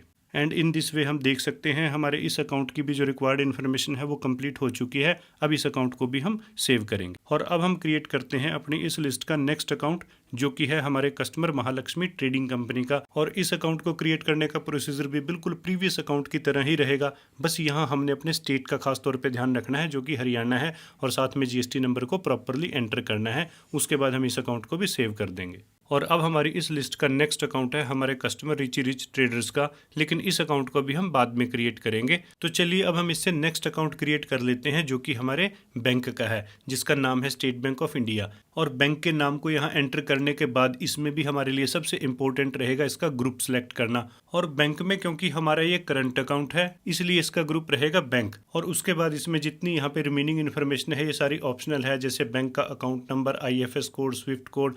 बैंक को भी हम अपनी इस लिस्ट से यहाँ पे सिलेक्ट कर सकते हैं। देखिए, वैसे तो ये इन्फॉर्मेशन ऑप्शनल है, लेकिन हम इसे अगर एंटर करते हैं तो सॉफ्टवेयर को बैंक के साथ कनेक्ट करने में हमें हेल्प मिलती है। और उसके बाद हम रिमेनिंग इन्फॉर्मेशन को एंटर करते हुए जैसे इसका एड्रेस, स्टेट और साथ में इसका जीएसटी नंबर अगर हमारे पास अवेलेबल है, इस अकाउंट को भी हम एक नॉर्मल प्रोसीजर के अकॉर्डिंगली एक्सेप्ट करके सेव करेंगे। देखिए, अब हमारी इस लिस्ट में नेक्स्ट अकाउंट है रेंट का, जो कि हमारा एक बिजनेस एक्सपेंसेस है और साथ में इस पे जीएसटी एप्लीकेबल है। और एक अकाउंट है फर्नीचर एंड फिक्सचर का जो कि फिक्स्ड एसेट्स का है और इसके ऊपर भी जीएसटी एप्लीकेबल है। इन दोनों अकाउंट्स को हम इन्वेंट्री मास्टर्स क्रिएट करने के बाद क्रिएट करेंगे, क्योंकि हमारी इस कंपनी में मेनली जो जीएसटी की सेटिंग है वो इन्वेंट्री मास्टर्स के साथ होगी। तो पहले हम उस सेटिंग को समझेंगे, बाद में इसको। अब इनके अलावा हमने नेक्स्ट अकाउंट क्रिएट करना है अपने लैंडलॉर्ड आर.के. वर्मा का। देखिए, लैंडलॉर्ड का हमारी कंपनी के लिए स्टेटस है सप्लायर ऑफ सर्विसेज, और सप्लायर को हम बोलते हैं सन्ड्री क्रेडिटर। यानी इस अकाउंट के लिए भी हमने वैसे ही इन्फॉर्मेशन एंटर करनी है जैसे कि हम एक नॉर्मल सन्ड्री क्रेडिटर का अकाउंट क्रिएट करते हैं। अब हमारा एक सप्लायर और है सुरेश एंड कंपनी, जिससे हमने कैपिटल गुड्स परचेज किए हैं। अब ये अकाउंट भी बिल्कुल वैसे ही क्रिएट होगा जैसे कि हमने दूसरे सन्ड्री क्रेडिटर्स के अकाउंट क्रिएट किए हैं। इसमें भी हमने इसके स्टेट को, इसकी जीएसटी डिटेल को प्रॉपरली यहाँ पे एंटर करके इस अकाउंट को सेव करना है। और अब जीएसटी टैक्स के ये जो हमारे 3 अकाउंट हैं इन्हें भी क्रिएट कर लेते हैं। चलिए सबसे पहले क्रिएट करते हैं सीजीएसटी अकाउंट, और ये अकाउंट क्रिएट होगा under group duty and taxes. और अब यहाँ टाइप ऑफ ड्यूटी में हम सेलेक्ट करेंगे जीएसटी। लेकिन देखिए जीएसटी भी हमारी 4 टाइप की होती है, सेंट्रल, स्टेट, इंटीग्रेटेड और साथ में सेस। लेकिन ये हमारा सेंट्रल टैक्स है तो अकॉर्डिंगली हम इसे भी सिलेक्ट करेंगे। और परसेंटेज ऑफ कैलकुलेशन में हमें यहाँ पे कुछ भी एंटर नहीं करना, जैसे कि हम ऑलरेडी डिस्कस कर चुके हैं कि हमारे केस में जीएसटी टैक्स रेट की सेटिंग हम आइटम्स के साथ करेंगे। और राउंडिंग मेथड को फिलहाल हम नॉट एप्लीकेबल पे सेट कर लेते हैं। और इसके साथ ही जो हमारी रिक्वायर्ड इन्फॉर्मेशन है वो कंप्लीट हो चुकी है, हम इस अकाउंट को भी सेव कर देते हैं। चलिए जीएसटी का अब हम नेक्स्ट अकाउंट भी क्रिएट कर लेते हैं, एसजीएसटी अकाउंट। और ये अकाउंट भी क्रिएट होगा under duty and taxes. Type of duty इसमें भी जीएसटी रहेगी, लेकिन ये हमारा स्टेट टैक्स है। अकॉर्डिंगली हम सेलेक्ट करेंगे। परसेंटेज यहाँ पे भी हम एंटर नहीं करेंगे। राउंडिंग अगेन हम नॉट एप्लीकेबल कर देते हैं और उसके बाद इस अकाउंट को भी हम सेव कर लेते हैं। और अब हम क्रिएट करते हैं जीएसटी का नेक्स्ट अकाउंट, आईजीएसटी। और ये अकाउंट भी अगेन ड्यूटी एंड टैक्सेस में ही क्रिएट होगा। टाइप ऑफ ड्यूटी इसमें भी जीएसटी रहेगा, लेकिन इसका जो टाइप ऑफ टैक्स है वो इंटीग्रेटेड रहेगा। एंड परसेंटेज यहाँ पे भी हम एंटर नहीं करेंगे, इसे भी हम राउंड ऑफ नहीं करेंगे, बस इस स्क्रीन को हमें एक्सेप्ट करके सेव करना है। देखिए अब हमारे इस लिस्ट के रेंट और फर्नीचर एंड फिक्चर अकाउंट को छोड़ के बाकी सारे के सारे फाइनेंशियल अकाउंट क्रिएट हो चुके हैं। और अब अगर हम किसी अकाउंट को अल्टर करना चाहें या फिर अपने अकाउंट्स की लिस्ट देखना चाहें तो उसके लिए हम चलेंगे इस अल्टर ऑप्शन में, और यहाँ अगेन हम लेजर पे क्लिक करेंगे। उसके बाद हम देख सकते हैं, देखिए ये वो सारे के सारे अकाउंट हैं जो अभी हमने क्रिएट किए। और अगर हम किसी अकाउंट को यहाँ पे अल्टर करना चाहें तो जस्ट उस पर क्लिक करके हम उसे एडिट करके चेंज कर सकते हैं। लेकिन अगर हम अकाउंट्स की लिस्ट सिर्फ व्यू करना चाहें तो उसके लिए हम चार्ट ऑफ अकाउंट्स में भी जा सकते हैं, लेकिन इसका फॉर्मेट थोड़ा डिफरेंट रहेगा। इसमें सारे के सारे अकाउंट्स की लिस्ट ग्रुप वाइज ही हमें डिस्प्ले में मिलेगी। और अब हम क्रिएट करेंगे इन्वेंट्री मास्टर्स, यानी उन आइटम्स के अकाउंट जिनमें हमारी कंपनी डील करती है। और इसके लिए भी हम मास्टर्स के इस क्रिएट ऑप्शन पे ही क्लिक करेंगे, लेकिन उसके बाद हमें जाना है यहाँ इन्वेंट्री मास्टर्स में।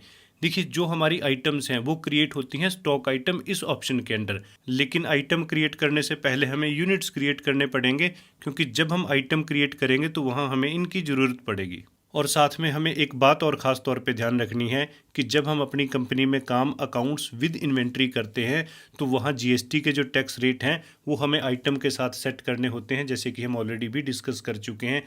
और टैली सॉफ्टवेयर में जीएसटी के रेट 3 अलग अलग लेयर पे हम सेट कर सकते हैं। कंपनी लेवल पे भी हम सेट कर सकते हैं, ग्रुप लेवल पे भी, और साथ में मास्टर लेवल पे भी। और अगर हम ग्रुप लेवल पे जीएसटी के रेट सेट करना चाहें, जो कि सबसे रिकमेंडेड मेथड है, तो उसके लिए हमें ये जीएसटी क्लासिफिकेशंस पहले क्रिएट करनी पड़ेगी। तो चलिए शुरुआत हम जीएसटी क्लासिफिकेशन को क्रिएट करने से ही करते हैं, लेकिन उससे पहले हम बात करते हैं कि ये है क्या। बेसिकली जिन आइटम का जीएसटी टैक्स रेट और एचएसएन कोड सेम होता है, उस ग्रुप ऑफ आइटम्स के लिए हम एक क्लासिफिकेशन पहले ही डिफाइन कर देते हैं, जिसमें हम उसकी description, HSN code, tax rate और जितनी भी रिक्वायर्ड इन्फॉर्मेशन है वो पहले से ही डाल देते हैं। और जब हमें उस ग्रुप की किसी आइटम का अकाउंट क्रिएट करना होता है तो फिर ये सारी इन्फॉर्मेशन हम वहाँ पे बार बार एंटर नहीं करते, हमारी एक क्लिक से ही वो इन्फॉर्मेशन आ जाती है।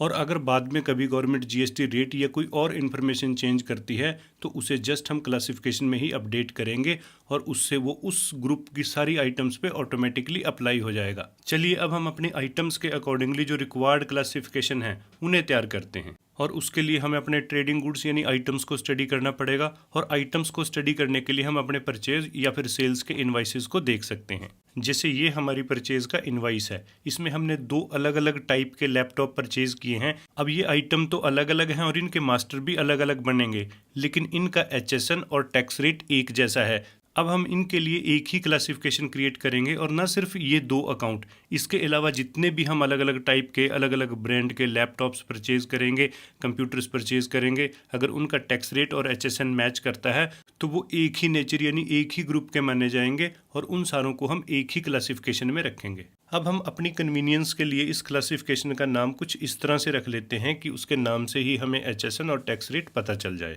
जैसे कि हम इसका नाम रखते हैं जीएसटी 18%, और साथ में हम यहाँ पे एचएसएन को भी मेंशन करेंगे, जो कि है 84713010। लेकिन हमें जीएसटी रिटर्न्स के लिए 6 डिजिट का ही HSN मेंटेन करने की जरूरत पड़ती है, तो इसे भी हम अकॉर्डिंगली सेट कर लेते हैं। और अब इसमें नेक्स्ट है नेचर ऑफ ट्रांजैक्शन। देखिए नॉर्मल सर्कमस्टांसेस में से हम नॉट एप्लीकेबल पे ही सेट करेंगे अगर इनमें से वो किसी स्पेसिफिक कैटेगरी से बिलोंग नहीं करती। देखिए अभी हमारी इस स्क्रीन में कंप्लीट इन्फॉर्मेशन डालने के सारे फीचर अनेबल नहीं हैं। उन्हें अनेबल करने के लिए हम जस्ट यहाँ कॉन्फ़िगर पे क्लिक करेंगे और यहाँ पे अपनी रिक्वायरमेंट के अकॉर्डिंगली इन सारे फीचर्स को हम येस पे सेट कर देंगे। और अब हम यहाँ देख सकते हैं कि सभी कॉलम अब अनेबल हो चुके हैं। तो चलिए अब हम जो रिमेनिंग इन्फॉर्मेशन है उसे भी एंटर करते हैं। जैसे सबसे पहले इसमें डिस्क्रिप्शन है, तो डिस्क्रिप्शन में हम पर्सनल कंप्यूटर या कंप्यूटर्स लिख सकते हैं। उसके बाद जो यहाँ हमारा HSN कोड है, जैसे कि हमने अपनी आइटम्स में वहाँ पे स्टडी किया था, उसे हम एंटर करेंगे। और हमारी ये आइटम नॉन GST गुड्स नहीं है, तो इसे नो पे सेट करेंगे। उसके बाद नेचर ऑफ ट्रांजेक्शन्स, देखिए नॉर्मल सर्कमस्टांसेस में तो नॉट एप्लीकेबल रहेगा अगर इनमें से वो किसी स्पेसिफिक कैटेगरी से बिलोंग नहीं करती।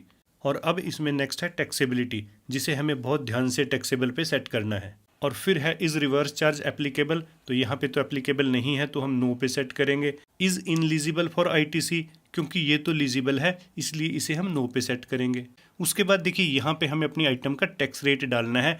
इंटीग्रेटेड में जब हम टोटल टैक्स रेट डालेंगे तो सेंट्रल और स्टेट का ऑटोमेटिकली डिवाइड हो जाएगा। इसके साथ ही रिक्वायर्ड इन्फॉर्मेशन अब कंप्लीट हो चुकी है, इसे हम सेव करेंगे। चलिए अब नेक्स्ट क्लासिफिकेशन भी क्रिएट कर लेते हैं अपनी आइटम्स LED TV के लिए, जिनकी कंप्लीट डिटेल हमें परचेज के इस इनवाइस में मिल जाएगी। अब देखिए इन LED TVs का टैक्स रेट तो लैपटॉप्स की तरह 18% ही है, लेकिन इनका HSN कोड डिफरेंट है और इसी वजह से इनकी हमें अलग क्लासिफिकेशन क्रिएट करनी पड़ेगी। अब इस क्लासिफिकेशन का नाम भी हम पहले की तरह ही रख लेते हैं, GST@18%, लेकिन इसका HSN कोड डिफरेंट रहेगा जो कि है 852872। डिस्क्रिप्शन में हम TV लिख देते हैं और HSN कोड को हम यहाँ पे प्रॉपरली मेंशन करेंगे। नॉन GST गुड्स ये नहीं है, nature of transaction not applicable, taxability में टैक्सेबल, और उसके बाद हम यहाँ पे टैक्स रेट को मेंशन करते हुए इसको भी सेव करेंगे। देखिए अभी जो क्लासिफिकेशंस हमने क्रिएट की हैं इनको हम अल्टर ऑप्शन में जाके व्यू भी कर सकते हैं और अगर चाहें तो इसमें हम अल्ट्रेशन भी कर सकते हैं। और अब हम अपने अगले स्टेप के लिए इस अल्टर ऑप्शन को चेंज करके अगेन क्रिएट ऑप्शन में आते हैं और यहाँ क्लासिफिकेशन के बाद अब हम क्रिएट करेंगे यूनिट्स। देखिए इस प्रोजेक्ट में हमारी सभी आइटम्स का एक ही यूनिट है, वो है पीसेस, तो इसका हम शॉर्ट सिंबल क्रिएट कर लेते हैं PCS और यहाँ पे हम अपने पीसेस का जो प्रॉपर स्पेलिंग है यानी इसका फॉर्मल नेम है वो एंटर करेंगे। उसके बाद यूनिट ऑफ क्वांटिटी को हमने यहाँ से सिलेक्ट करना होता है, GST प्रोस्पेक्टिव से इन्फॉर्मेशन यहीं से जाती है। और नंबर ऑफ डेसिमल प्लेस की बात करें तो हमारे केस में ये 0 रहेगा क्योंकि किसी भी आइटम को हम फ्रैक्शंस में नहीं बेचते। और अब हम स्क्रीन को एक्सेप्ट करके इसे सेव कर लेते हैं। देखिए अब हमने क्लासिफिकेशंस भी क्रिएट कर ली हैं, यूनिट भी क्रिएट हो चुका है और अब हम आइटम क्रिएट करने से पहले अगर चाहें तो ग्रुप्स भी क्रिएट कर सकते हैं, लेकिन पहले हम समझते हैं उसके यूज़ को। टैली में हमारे पास पहले से ही क्रिएटेड एक ग्रुप होता है प्राइमरी, और अगर हम चाहें तो अपने जितने भी आइटम्स के अकाउंट हैं इसी ग्रुप के अंडर क्रिएट कर सकते हैं। लेकिन अगर हमारी नंबर ऑफ आइटम्स बहुत ज़्यादा हैं तो हम प्राइमरी ग्रुप के अंडर भी कुछ और ग्रुप क्रिएट कर सकते हैं और फिर उन ग्रुप्स के अकॉर्डिंगली उनके अंडर हम आइटम्स क्रिएट कर सकते हैं। और अगर हम अपने इस प्रोजेक्ट की बात करें तो इसमें नंबर ऑफ आइटम्स इतनी ज़्यादा नहीं है, इसमें फ़िलहाल हम ग्रुप क्रिएट नहीं करते, सभी आइटम्स को हम प्राइमरी ग्रुप के अंडर ही क्रिएट कर लेते हैं। चलिए अब हम आइटम्स के अकाउंट क्रिएट करने के लिए एंटर करते हैं स्टॉक आइटम इस ऑप्शन में। और अब हमारी इस लिस्ट में सबसे पहली आइटम है HP का लैपटॉप, जिसके नाम के प्रॉपर स्पेलिंग हम यहाँ पे एंटर करेंगे। उसके बाद ग्रुप हमारा प्राइमरी ही रहेगा जैसा कि हमने डिस्कस किया था और इसके अलावा कोई दूसरा ग्रुप हमने क्रिएट किया भी नहीं। और अगर हम यूनिट्स की बात करें तो एक ही यूनिट्स है हमारे पास, पीसीज जो हमने क्रिएट किया था इसी को हम सेलेक्ट करते हैं। और उसके बाद आती है स्टैच्यूरी डिटेल, इसमें GST एप्लीकेबल को हम एप्लीकेबल पे सेट करेंगे। उसके बाद सेट अल्टर GST डिटेल को हम यस करेंगे और फिर हमारे पास ये स्क्रीन आएगी। अब यहाँ पे हमें इस आइटम का GST टैक्स रेट, उसकी डिस्क्रिप्शन, HSN कोड, ये सारी इन्फॉर्मेशन सॉफ्टवेयर को बतानी होती है। और अब इसके लिए अगेन हमारे पास 2 ऑप्शन अवेलेबल हैं। एक तो हम इस पूरे फॉर्म को फिलअप कर सकते हैं जो हमारी मास्टर लेवल सेटिंग कहलाएगी, या फिर हम उन क्लासिफिकेशंस को यूज़ कर सकते हैं जो अभी हमने क्रिएट की थी और उसके लिए हम जस्ट यहाँ पे स्पेस प्रेस करेंगे। उसके बाद क्लासिफिकेशन की लिस्ट यहाँ पे आ जाएगी और इसमें से हम उसे सिलेक्ट करेंगे जिसके साथ हमारी इस आइटम का टैक्स रेट और साथ में HSN कोड मैच करेगा। और ऐसा करने से इस आइटम की सारी इन्फॉर्मेशन सॉफ्टवेयर को मिल जाएगी और रिमेनिंग फॉर्म बाईपास हो जाएगा। अब इसी सेटिंग को हमने नाम दिया था ग्रुप लेवल सेटिंग। और इसके बाद टाइप ऑफ सप्लाई में हम गुड सेलेक्ट करेंगे एंड इसके साथ ही जो रिक्वायर्ड इन्फॉर्मेशन है वो अब कंप्लीट हो चुकी है, इसे भी हम एक्सेप्ट करके सेव करेंगे। तो चलिए अब हम अपनी इस लिस्ट की सेकंड आइटम का मास्टर क्रिएट करते हैं जिसका नाम है एप्पल मैकबुक एयर लैपटॉप। इसका ग्रुप भी प्राइमरी रहेगा, यूनिट हम पीसी सिलेक्ट करेंगे, जीएसटी को एप्लीकेबल पे सेट करेंगे, सेट अल्टर जीएसटी डिटेल को यस करके यहाँ पे स्पेस बार प्रेस करेंगे। उसके बाद टैक्स रेट और एचएसएन कोड को मैच करके हम कैटेगरी सिलेक्ट करेंगे। यहाँ पे हम गुड सिलेक्ट करते हुए इस इन्फॉर्मेशन को भी सेव करेंगे। और अब हम सेम मेथड को यूज़ करते हुए अपनी आइटम नंबर 3 जिसका नाम है एलईडी टीवी 24 इंच, इसका अकाउंट क्रिएट करेंगे। और साथ में आइटम नंबर 4 जो कि है एलईडी टीवी 32 इंच, इसका अकाउंट भी सेम मेथड को यूज़ करते हुए ही हम क्रिएट कर देंगे। देखिए अभी तो हमने अपनी ये सारी आइटम्स प्राइमरी ग्रुप में ही क्रिएट की। अगर हम कोई फर्दर ग्रुप क्रिएट करना चाहते हैं तो उसका मेथड कुछ इस तरह से रहेगा। हम इस ग्रुप ऑप्शन में जाएंगे और उस ग्रुप का एक नाम रखेंगे। जैसे सपोज करो हम यहाँ पे ए कुछ ऐसे करके रख देते हैं और ये ग्रुप एक सब पार्ट ही रहेगा हमारे मेन प्राइमरी ग्रुप का। एक ग्रुप हम और क्रिएट कर लेते हैं और जिसका नाम हम बी कुछ ऐसे करके रख लेते हैं। अब हम अपनी नेक्स्ट आइटम का मास्टर क्रिएट करने के लिए अगेन चलते हैं स्टॉक आइटम में। और अब हमारी इस लिस्ट की आइटम नंबर 5 का नाम है यूनिएयर स्प्लिट एसी 1.5 टन। और जब हम इस ग्रुप ऑप्शन पे आएंगे तो हम यहाँ पे देख सकते हैं प्राइमरी ग्रुप के साथ साथ वो ग्रुप जो अभी हमने क्रिएट किए थे वो भी इस लिस्ट में ऐड हो चुके हैं। अब सपोज करो अपनी ये आइटम हम ग्रुप ए में रखना चाहते हैं तो इसे हम सिलेक्ट करेंगे और यूनिट तो इस आइटम का भी पीसीज है, इसे हम सिलेक्ट करेंगे। और स्टैच्यूरी डिटेल का सिस्टम भी वही रहेगा, जीएसटी को एप्लीकेबल करके जैसे ही हम सेट अल्टर को यस करते हैं तो अगेन ये स्क्रीन आ जाएगी। अब देखिए अगर तो इस आइटम के लिए हमारे पास क्लासिफिकेशन है तो उसे हम सिलेक्ट करेंगे और अगर नहीं है तो फिर हमें नई क्रिएट करनी पड़ेगी और उसके लिए यहीं पे हमारे पास ये शॉर्टकट अवेलेबल है।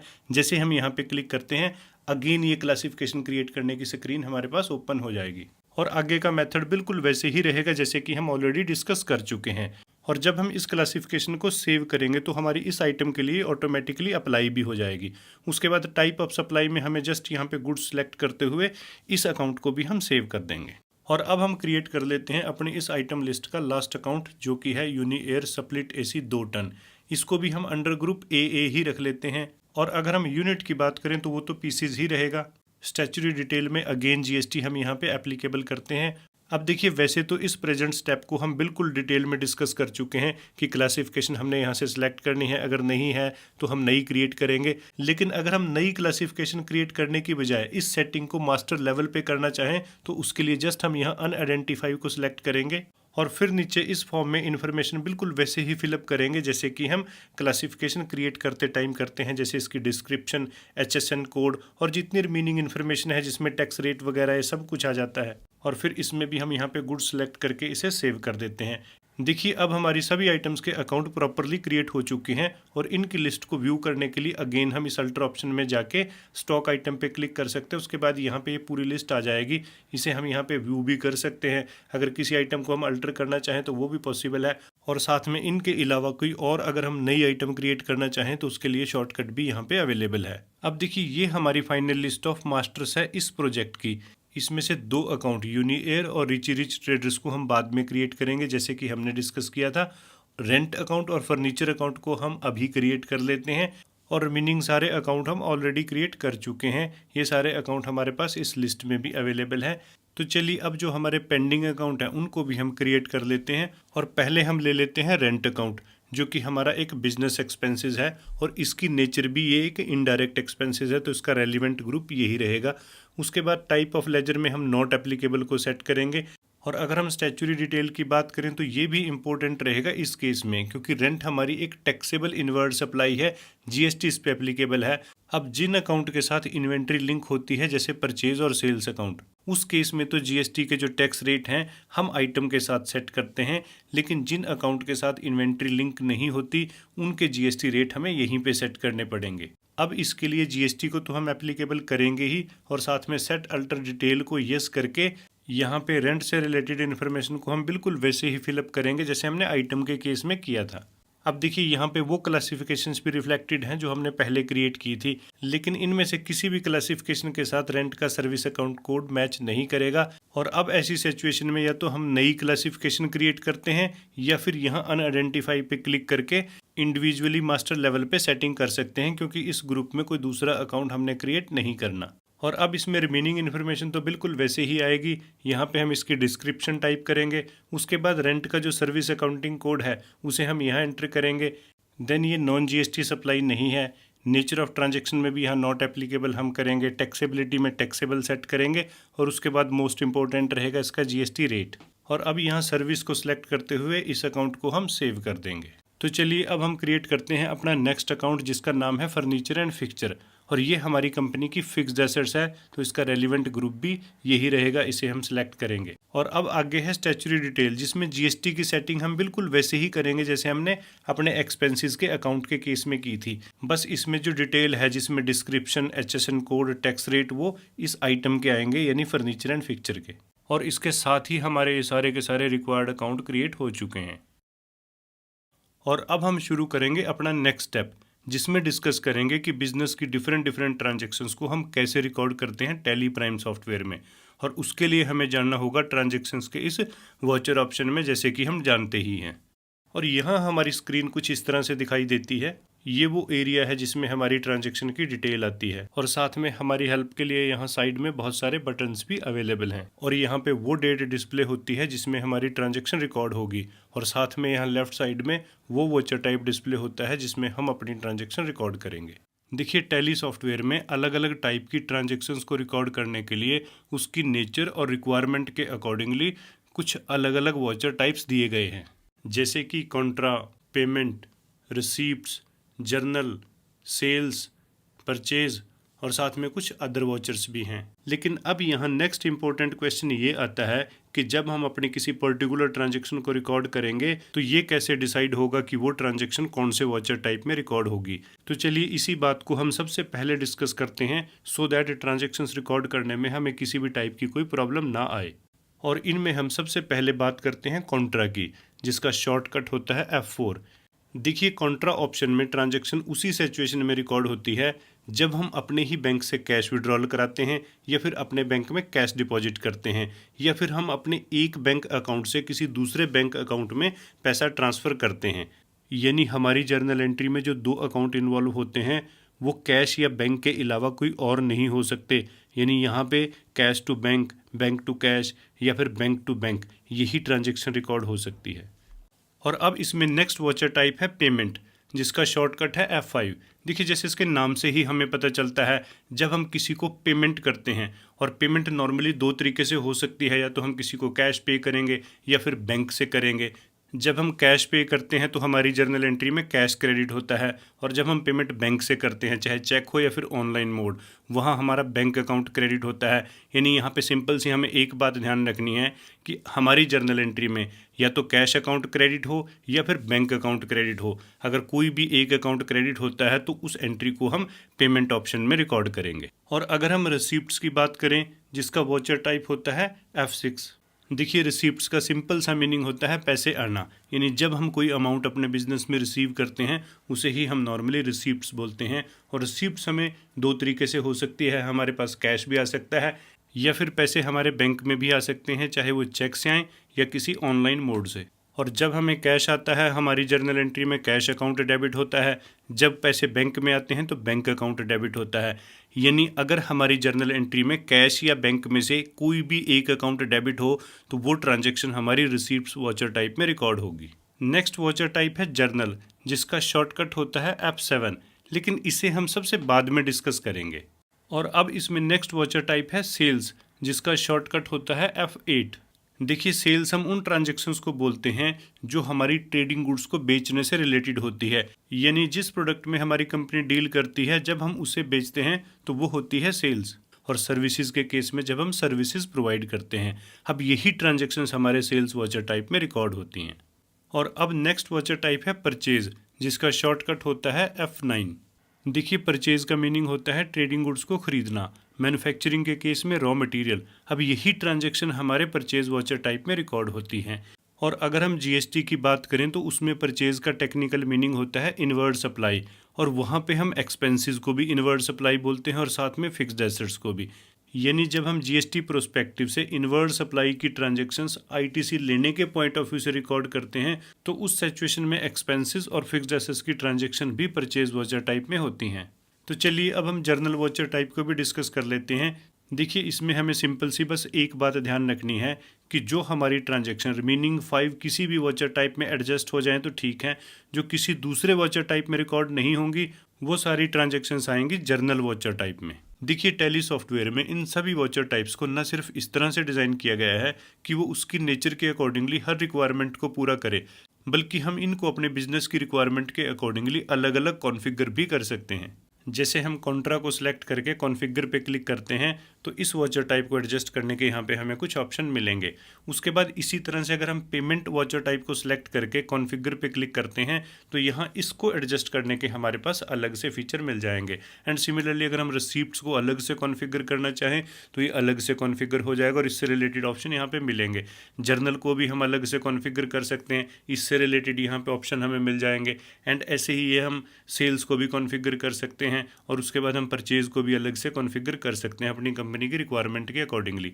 देखिए अपनी अब तक की इस क्लास में हम ऑलमोस्ट सारे इंपॉर्टेंट पॉइंट्स भी डिस्कस कर चुके हैं, हमारे मास्टर्स भी क्रिएट हो चुके हैं और फाइनली अब हम रिकॉर्ड करेंगे अपनी ये पहली ट्रांजैक्शन जिसमें हमने कुछ ऐसी आइटम्स परचेज की हैं जिसमें हमारी कंपनी डील करती है। और अब यहाँ सबसे पहला क्वेश्चन तो यही आएगा कि ये ट्रांजैक्शन कौन से वॉचर टाइप में रिकॉर्ड होगी, contra, payment, receipts, journal, sales या फिर परचेज। देखिए हमारी अब तक की डिस्कशन से ये पॉइंट तो बिल्कुल क्लियर हो जाता है कि इस ट्रांजैक्शन को रिकॉर्ड करने के लिए हमारा वॉचर टाइप होगा परचेज। लेकिन परचेज वॉचर टाइप में भी ट्रांजैक्शंस रिकॉर्ड करने के कुछ अलग अलग मोड अवेलेबल हैं, जैसे कि हम एज ए आइटम इनवाइस भी ट्रांजैक्शन रिकॉर्ड कर सकते हैं, अकाउंटिंग इनवाइस भी रिकॉर्ड कर सकते हैं और एज वॉचर भी। देखिए इसकी सिलेक्शन भी हमारे लिए काफ़ी इंपॉर्टेंट होती है क्योंकि न सिर्फ इनमें फीचर्स का फ़र्क होता है बल्कि इनका फॉर्मेट भी डिफरेंट होता है, जैसे कि ये हमारा एज वॉचर मोड है। और अगर हम इनमें डिफरेंस की बात करें तो जीएसटी की ऑटो कैलकुलेशन सिर्फ इनवाइस मोड में ही होती है। अब जिन ट्रांजैक्शंस के साथ हम इन्वेंट्री मेंटेन नहीं करते वो अकाउंटिंग इनवाइस में रिकॉर्ड होती है और जिनके साथ हम इन्वेंट्री मेंटेन करते हैं वो आइटम इनवाइस में रिकॉर्ड होंगी। यानी हम अपनी इस प्रेजेंट ट्रांजैक्शन को रिकॉर्ड करेंगे परचेज के आइटम इनवाइस मोड में। और अब वॉचर टाइप सेलेक्ट करने के बाद रिमेनिंग इन्फॉर्मेशन कुछ इस तरह से फिलअप होगी। यहाँ एंटर करेंगे हम सप्लायर का इनवाइस नंबर जो कि है 002। उसके बाद हमारे इनवाइस की डेट आएगी। देखिए यहाँ राइट साइड में जो हमारे पास डेट होती है ये ट्रांजैक्शन को रिकॉर्ड करने की डेट होती है और कई बार इसमें और इनवाइस डेट में डिफरेंस होता है, इसलिए इसे हमें बहुत ध्यान से एंटर करना चाहिए क्योंकि जीएसटी रिटर्न में इनवाइस की डेट यहीं से जाएगी। और अब इसमें नेक्स्ट कॉलम है पार्टी नेम जो कि है दिल्ली कंप्यूटर ट्रेडर्स और इसका अकाउंट भी पहले से ही क्रिएटेड है, यानी अब तो हम इसे जस्ट सिलेक्ट ही करेंगे। और अब इसके साथ ही इसमें अगला ऑप्शन आया है रिसीप्ट डिटेल। देखिए ये एक ऑप्शनल एक्टिविटी है, इसमें चाहे तो हम अपनी रिक्वायरमेंट के अकॉर्डिंगली इन्फॉर्मेशन डाल भी सकते हैं, इसे स्किप भी कर सकते हैं और अगर ये फीचर हमारे को रिक्वायर्ड नहीं है तो इसे हम डिसेबल भी कर सकते हैं। और ऐसे ही इसमें हमारा ये नेक्स्ट ऑप्शन है जिसमें पार्टी डिटेल आती है। वैसे तो ये सारी इन्फॉर्मेशन हमने मास्टर क्रिएट करते टाइम फिलअप करके रखी है, लेकिन अगर इस पर्टिकुलर ट्रांजैक्शन में कुछ डिफरेंट है तो उसे हम चेंज भी कर सकते हैं और अगर ये भी हमें रिक्वायर्ड ना हो तो इसे भी हम फीचर ऑप्शन में डिसेबल कर सकते हैं। और अब इसमें नेक्स्ट कॉलम है परचेज लेजर जो कि हमने पहले से ही क्रिएट करके रखा है परचेज अकाउंट के नाम से। और अब इसे सिलेक्ट करने के बाद नेक्स्ट कॉलम में डालनी है हमें आइटम की डिटेल। और इस इनवाइस में हमने पहली आइटम परचेज की है एचपी का लैपटॉप जिसका मास्टर भी हमने पहले से ही क्रिएट करके रखा है, अब तो जस्ट यहाँ हमें सेलेक्ट ही करना है। और अब आइटम के अकाउंट को सिलेक्ट करने के बाद नेक्स्ट स्क्रीन आई है आइटम एलोकेशन से रिलेटेड, जिसके जरिए हम delivery note, purchase order, receipts note और सेल्स ऑर्डर को सेल्स इनवाइस के साथ लिंक कर सकते हैं। और अगर हमें आइटम एलोकेशंस की ज़रूरत नहीं है तो इस स्क्रीन को हम डिसेबल भी कर सकते हैं, जिसका प्रोसीजर मैं अपकमिंग ट्रांजैक्शंस में बताऊंगा। वैसे अपनी इस ट्रांजैक्शन में हम ट्रैकिंग नंबर्स तो यूज़ नहीं करेंगे, लेकिन ट्रांजैक्शन इसी स्क्रीन को यूज़ करते हुए रिकॉर्ड कर लेते हैं। अब ट्रैकिंग आईडी में हम नॉट एप्लीकेबल सेलेक्ट कर लेते हैं। उसके बाद क्वांटिटी हमारी यहाँ पे आएगी 5 पीसेस और नेक्स्ट कॉलम है रेट का जो कि है 32,500। इसे हम एंटर करेंगे, अमाउंट ऑटोमेटिकली कैलकुलेट हो जाएगा। उसके बाद हम करेंगे एंड ऑफ द लिस्ट। और अब ऐसे ही हम यहाँ पे अपनी दूसरी आइटम को भी एंटर करेंगे जिसका नाम है एप्पल मैकबुक एयर। इस अकाउंट को हम सेलेक्ट करेंगे। उसके बाद क्वांटिटी में यहाँ पे हमारे आएगी 2 पीसेज, रेट है 90,000 पर पीस, टोटल अमाउंट बनेगा 180। उसके बाद हम एंड ऑफ द लिस्ट करेंगे। अब देखिए हमारी दोनों आइटम तो यहाँ पे प्रॉपरली फिलअप हो चुकी हैं और ये टोटल भी हमारे इनवाइस के साथ मैच करता है। और अब हम इसमें ऐड करेंगे CGST और SGST।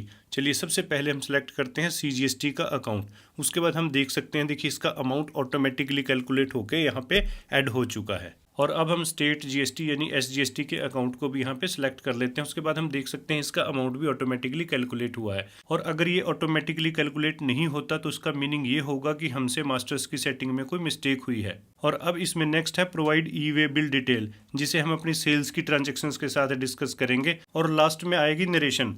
चलिए हम अपने सप्लायर का इनवाइस नंबर ही इसमें मेंशन कर देते हैं।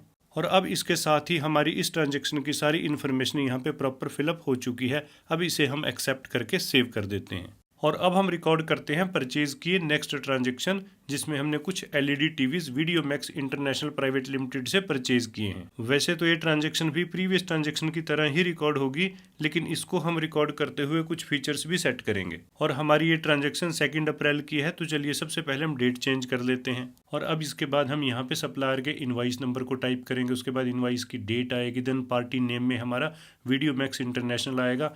लेकिन फिर यहाँ पे रिसीप्ट्स डिटेल की ये स्क्रीन आई है, जो कि हमारे लिए रिक्वायर्ड नहीं है। अब इसे हम कॉन्फ़िगरेशन सेटिंग्स में जाके डिसेबल कर सकते हैं, और इसके लिए या तो हम F12 प्रेस करेंगे या फिर इस कॉन्फ़िगर पे क्लिक करेंगे। और यहाँ हमें बहुत सारे ऑप्शंस मिलेंगे जिनको हम अपनी रिक्वायरमेंट के अकॉर्डिंगली सेट कर सकते हैं। जैसे कि इसमें प्रोवाइड सप्लायर्स डिटेल है, इसे हम नो कर देते हैं। उसके बाद provide receipts order and import detail है, इसे भी हम नो पे सेट करके इस स्क्रीन को सेव कर देते हैं। और अब हम जब इस ट्रांजैक्शन को रिकॉर्ड करेंगे तो ये हमसे एक्स्ट्रा इन्फॉर्मेशन नहीं मांगेगा।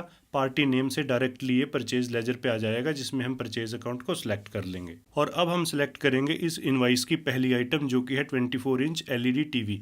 देखिए अब अगेन यहाँ पे आइटम एलोकेशन की स्क्रीन आई है।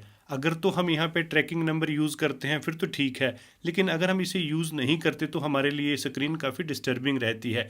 ये एंट्री तो हम ऐसे ही रिकॉर्ड कर लेते हैं, लेकिन नेक्स्ट ट्रांजैक्शन रिकॉर्ड करने से पहले हम इस स्क्रीन को डिसेबल करके इसे नॉर्मल मोड में सेट करेंगे। और अब इस इनवाइस में क्वांटिटी है 6 पीस, और आफ्टर डिस्काउंट जो हमारा टोटल अमाउंट है उसे हम यहाँ पे एंटर कर देते हैं, रेट ऑटोमेटिकली आ जाएगा। और अब हम अपनी नेक्स्ट आइटम को भी सिलेक्ट कर लेते हैं, जो कि 32 इंच का टीवी है। इसकी क्वांटिटी 4 पीस है, और आफ्टर डिस्काउंट इसका भी हम अमाउंट एंटर कर देंगे। और अब आइटम्स की डिटेल के बाद हम इसमें ऐड करेंगे IGST, क्योंकि ये एक इंटरस्टेट ट्रांजैक्शन है। और अब हम इस ट्रांजैक्शन में भी देख सकते हैं GST का अमाउंट ऑटोमेटिकली ही कैलकुलेट हुआ है।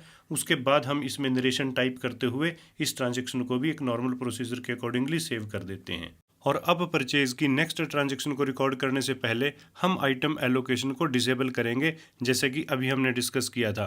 और उसके लिए हम यहाँ से एग्जिट करेंगे, गेटवे ऑफ टैली में आएंगे। उसके बाद हमें क्लिक करना है मास्टर्स के इस अल्टर ऑप्शन पे, और फिर हमें एंटर करना है इस वॉचर टाइप्स में। और यहाँ पे कुल मिला के 4 ऐसे वॉचर टाइप हैं जो हमें इनएक्टिव करने पड़ेंगे। इनमें पहला है डिलीवरी नोट। अब इसे इनएक्टिव करने के लिए हमें इस पर क्लिक करना है, और इसमें हमें एक यहाँ पे ऑप्शन मिलेगा एक्टिव दिस वॉचर टाइप, इसे हमें नो पे सेट करना है। उसके बाद हम Ctrl+A प्रेस करके यानी इस स्क्रीन को सेव करके यहाँ से एग्जिट करेंगे। और अब हमें नेक्स्ट वॉचर टाइप डीएक्टिवेट करना है, परचेज ऑर्डर। अब इसका प्रोसीजर भी वही रहेगा, एक्टिव दिस वॉचर टाइप को हम नो पे सेट करेंगे और सेव करके यहाँ से एग्जिट करेंगे। और अब इसके बाद हम इनएक्टिव करेंगे रिसीप्ट्स नोट को, और इसका प्रोसीजर भी वही, एक्टिव दिस वॉचर को हम नो पे सेट करेंगे, सेव करके यहाँ से एग्जिट करेंगे। और अब हमारा फोर्थ वॉचर टाइप है जिसे हम इनएक्टिव करेंगे सेल्स ऑर्डर, इसे भी हमें यहाँ पे नो पे सेट करना है। उसके बाद सेव करके यहाँ से एग्जिट करना है। देखिए अगर हम इन चारों वॉचर टाइप को डिसेबल कर देते हैं तो उसके बाद आइटम एलोकेशन हमारी परचेज और सेल्स की ट्रांजैक्शन से ऑटोमेटिकली रिमूव हो जाएगी। तो चलिए अब हम रिकॉर्ड करते हैं परचेज किए थर्ड ट्रांजैक्शन, जिसमें हमने कुछ एयर कंडीशनर्स परचेज किए हैं। और ये ट्रांजैक्शन है 3 अप्रैल की। सबसे पहले हम इसकी डेट सेट कर लेते हैं, और इनवाइस नंबर है 2701, डेट है 3 अप्रैल। और इस ट्रांजैक्शन में हमारा सप्लायर है यूनिएयर एयरकॉन, जिसका अकाउंट अभी तक क्रिएटेड नहीं है। और अब इस अकाउंट को क्रिएट करने के लिए जस्ट हम यहाँ क्रिएट पे क्लिक करेंगे। उसके बाद ये शॉर्टकट अप्लाई हो जाएगा, और यहाँ पे अकाउंट क्रिएट करने का प्रोसीजर बिल्कुल वैसे ही रहेगा जैसे कि हम ऑलरेडी डिस्कस कर चुके हैं। यहाँ पे अकाउंट का नाम टाइप करने के बाद इसका ग्रुप हम सन्ड्री क्रेडिटर सेलेक्ट करेंगे। उसके बाद हम अपने सप्लायर का यहाँ पे प्रॉपर एड्रेस डालेंगे और उसके स्टेशन को यहाँ पे ध्यान से सिलेक्ट करेंगे। देन उसकी जो जीएसटी से रिलेटेड डिटेल है, जैसे कि उसका जीएसटी नंबर, इसे डालते हुए इस अकाउंट को हम सेव करेंगे और उसके बाद ये अकाउंट यहाँ पे ऑटोमेटिकली ही सिलेक्ट हो जाएगा। और अब यहाँ परचेज अकाउंट सेलेक्ट करने के बाद बारी आएगी नेम ऑफ आइटम्स की, और हमारी पहली आइटम है 1.5 टन एसी। इसे हम सिलेक्ट करेंगे और अब हम यहाँ देख सकते हैं जो हमारी आइटम एलोकेशन की स्क्रीन थी वो यहाँ से रिमूव हो चुकी है। अब हम आइटम के क्वांटिटी और रेट को यहीं पे एंटर करेंगे। जैसे इसकी क्वांटिटी है 2 पीस, रेट है 20,000 और उसके बाद नेक्स्ट आइटम है 2 टन एसी, इसे हम सिलेक्ट करेंगे।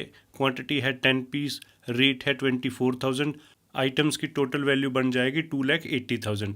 और अब हमारा नेक्स्ट काम रहेगा, इसमें हम IGST ऐड करेंगे क्योंकि ये एक इंटरस्टेट ट्रांजैक्शन है और जैसे ही हम इसे सिलेक्ट करते हैं GST यहाँ पे ऑटोमेटिकली कैलकुलेट होके ऐड हो जाएगी 28% के रेट से, जैसे कि हमने सेटिंग की हुई है। और अब हम लास्ट में इसकी नरेशन टाइप करेंगे और उसके बाद इस ट्रांजैक्शन को भी हम एक नॉर्मल प्रोसीजर के अकॉर्डिंगली ही सेव कर देंगे। एंड इन दिस वे हम देख भी सकते हैं हमारी ये ट्रांजैक्शन सारी सेटिंग्स करने के बाद कितने स्मूथली रिकॉर्ड हुई है।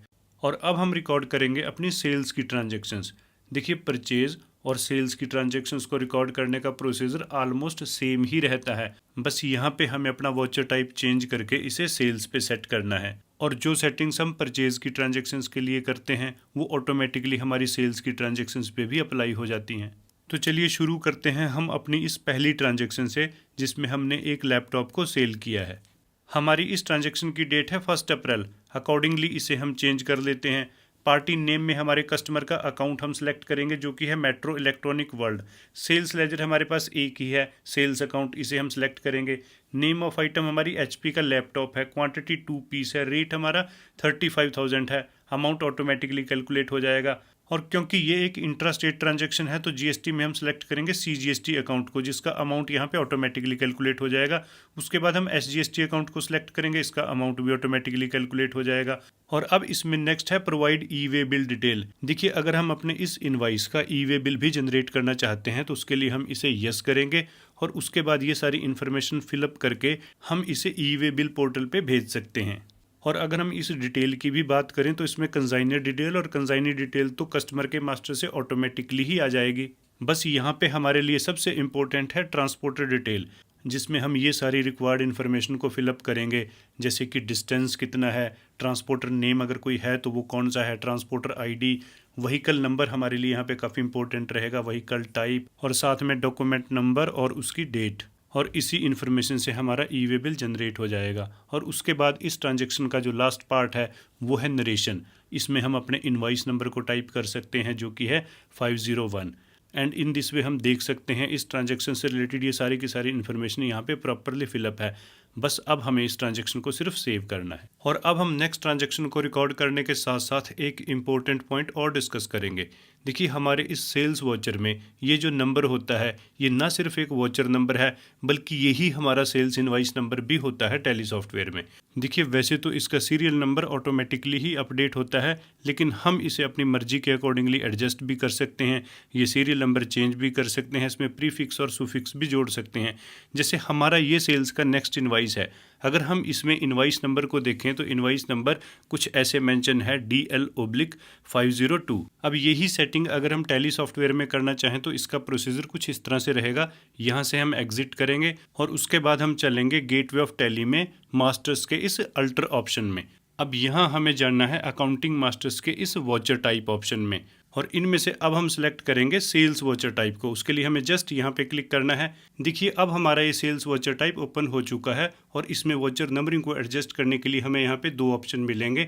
पहला है मेथड ऑफ वॉचर नंबरिंग। देखिए हम इसे ऑटोमेटिक पे भी सेट कर सकते हैं, मैनुअल पे भी सेट कर सकते हैं, ऑटोमेटिक मैनुअल ओवरराइड भी हो सकता है, लेकिन चलिए हम ऑटोमेटिक ही सिलेक्ट कर लेते हैं। उसके बाद देखिए इसमें यूज़ एडवांस कॉन्फ़िगरेशन ये ऑप्शन है, इसे हमें येस पे सेट करना है। उसके बाद ये स्क्रीन हमारे सामने आएगी और इसमें सबसे पहले है स्टार्टिंग नंबर जो कि 1 पे सेट है। उसके बाद देखिए रीस्टार्ट नंबरिंग का हमारे पास ये ऑप्शन है। 1 अप्रैल 2021 से हम चाहते हैं कि हमारा इनवाइस नंबर 501 से शुरू हो और इसकी जो पीरियोडिसिटी रहे यानी चेंज होने का पीरियड ईयरली रहे। उसके बाद है प्रीफिक्स डिटेल। देखिए ये जो हमारा इनवाइस नंबर है 501, अगर इससे पहले हम कोई करैक्टर ऐड करना चाहें उसे हम प्रीफिक्स कहेंगे। जैसे हमारे इनवाइस में प्रीफिक्स है DL, तो इसे हम ऐसे करके टाइप करेंगे DL और साथ में हम ओब्लिक लगा देंगे। और इसके बाद है सुफिक्स डिटेल। देखिए सुफिक्स वो नंबर होता है जो इनवाइस नंबर के बाद में लगता है। यहाँ सपोज करो हम फाइनेंशियल ईयर ऐड कर देते हैं जो कि है 2021-22। अब देखिए इस सेटिंग के साथ हमारा जो इनवाइस नंबर है वो कुछ इस तरह से रिफ्लेक्ट होगा। और अब हम इस स्क्रीन को सेव करके यहाँ से एग्जिट करेंगे एंड अगेन हम चलते हैं वाउचर्स में अपनी नेक्स्ट ट्रांजैक्शन को रिकॉर्ड करने के लिए। अब देखिए यहाँ पे जो वाउचर नंबर यानी इनवाइस नंबर है वो बिल्कुल वैसे ही अपीयर हुआ है जैसे हमने उसकी सेटिंग की थी। और अब रिमेनिंग ट्रांजैक्शन को रिकॉर्ड करने का प्रोसीजर तो बिल्कुल वही रहेगा। हम इसकी डेट चेंज कर लेते हैं जो कि है 2 अप्रैल। उसके बाद हमारा पार्टी नेम है महालक्ष्मी ट्रेडिंग कंपनी, इसे हम सेलेक्ट करते हैं। और इसके बाद सेल्स लेजर में हम सेल्स अकाउंट को सिलेक्ट करेंगे। और अगर हम आइटम डिटेल की बात करें, हमारी पहली आइटम है LED TV 24 इंच जिसकी क्वांटिटी है 3 पीस, रेट है 13,800। सेकंड आइटम है LED TV 32 इंच जिसकी क्वांटिटी है 2 पीस, रेट है 14,900। और अब इंटरस्टेट ट्रांजैक्शन होने की वजह से हम IGST अकाउंट को सिलेक्ट करेंगे, अमाउंट ऑटोमेटिकली कैलकुलेट हो जाएगा एंड उसके बाद फाइनली हम इसकी नरेशन को टाइप करते हुए इस ट्रांजैक्शन को भी सेव करेंगे। और अब हमारी नेक्स्ट ट्रांजैक्शन सेल्स का एक कैश इनवाइस है जिसका नंबर है 503, डेट है 3 अप्रैल। तो चलिए सबसे पहले हम डेट को ही चेंज कर लेते हैं और साथ में हम ये भी देख सकते हैं कि इनवाइस नंबर ऑटोमेटिकली ही अपडेट हुआ है हमारी सेटिंग के अकॉर्डिंगली।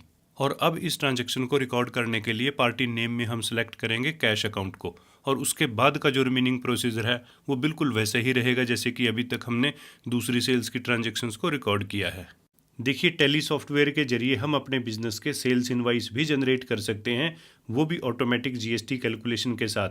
अब इसका प्रोसीजर क्या रहेगा ये हम समझते हैं अपनी इस ट्रांजैक्शन को रिकॉर्ड करते हुए।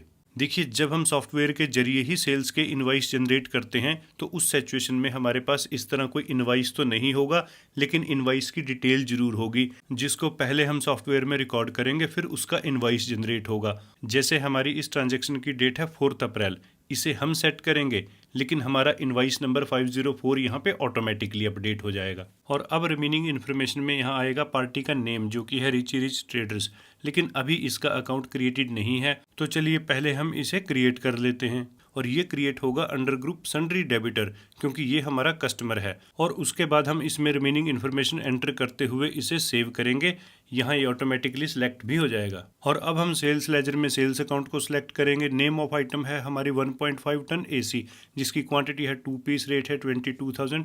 नेक्स्ट आइटम है हमारा 2 टन AC, क्वांटिटी है 1 पीस, रेट है 25,000। और अब हम ऐड करेंगे CGST अकाउंट और साथ में SGST अकाउंट।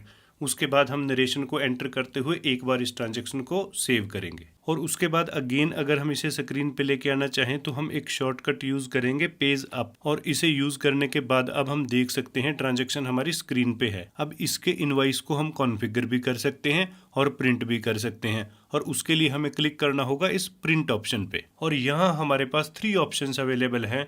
हम इस इनवाइस को कॉन्फ़िगर भी कर सकते हैं, इसका प्रीव्यू भी देख सकते हैं और साथ में इसका प्रिंट भी ले सकते हैं। लेकिन चलिए सबसे पहले हम चेक करते हैं इसका प्रीव्यू। देखिए ये है हमारा सॉफ्टवेयर जनरेटेड सेल्स इनवाइस। इसमें हम यहाँ पे कंप्लीट डिटेल देख सकते हैं। इनवाइस नंबर जैसे कि हमने सेटिंग की थी बिल्कुल वैसे ही आया है। उसके बाद हम डेट को देख सकते हैं, कंसाइनी, बायर की डिटेल, और उसके बाद डिस्क्रिप्शन ऑफ गुड्स में हमारी वैसे ही आइटम्स अवेलेबल है। साथ में HSN, क्वांटिटी, रेट, ये सारी इन्फॉर्मेशन यहाँ पे अवेलेबल है। और नीचे इसमें GST कैलकुलेशन की डिटेल भी है। अब इस इनवाइस को अगर हम फर्दर कॉन्फ़िगर करना चाहें तो उसके लिए जस्ट हम यहाँ पे क्लिक करेंगे और हम यहाँ पे देख सकते हैं बहुत सारे हमारे पास ऑप्शंस अवेलेबल हैं।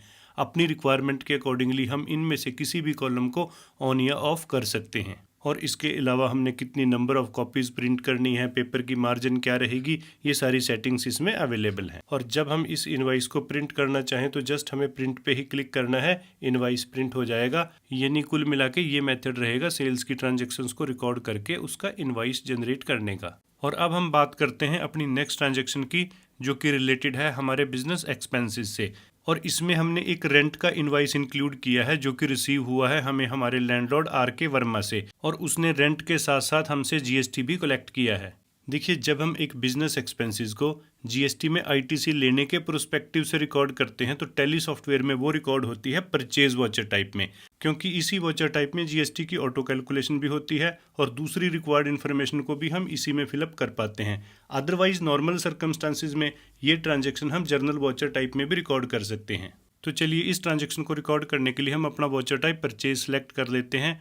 उसके बाद हमारी ट्रांजेक्शन की डेट है 1 अप्रैल, इसे हम चेंज करते हैं। अब हमें यहाँ पे एक बात और ध्यान रखनी है, क्योंकि हमारी इस ट्रांजैक्शन में इन्वेंट्री इन्वॉल्व नहीं है, इसलिए इस ट्रांजैक्शन को हम आइटम इनवाइस में रिकॉर्ड नहीं कर सकते। अब ये ट्रांजैक्शन रिकॉर्ड हो सकती है सिर्फ अकाउंटिंग इनवाइस मोड में, और इसे चेंज करने के लिए हम यहाँ जस्ट चेंज मोड पे क्लिक करेंगे। उसके बाद हमें यहाँ पे सिलेक्ट करना है अकाउंटिंग इनवाइस ये मोड। और अब इस ट्रांजैक्शन को रिकॉर्ड करने के लिए इसमें हम रिमेनिंग इन्फॉर्मेशन कुछ इस तरह से फिलअप करेंगे। सबसे पहले इसमें आएगा सप्लायर इनवाइस नंबर जो कि है 45, फिर इनवाइस की डेट, पार्टी नेम में हमारे लैंडलॉर्ड का अकाउंट हम सेलेक्ट करेंगे जो कि है आर के वर्मा।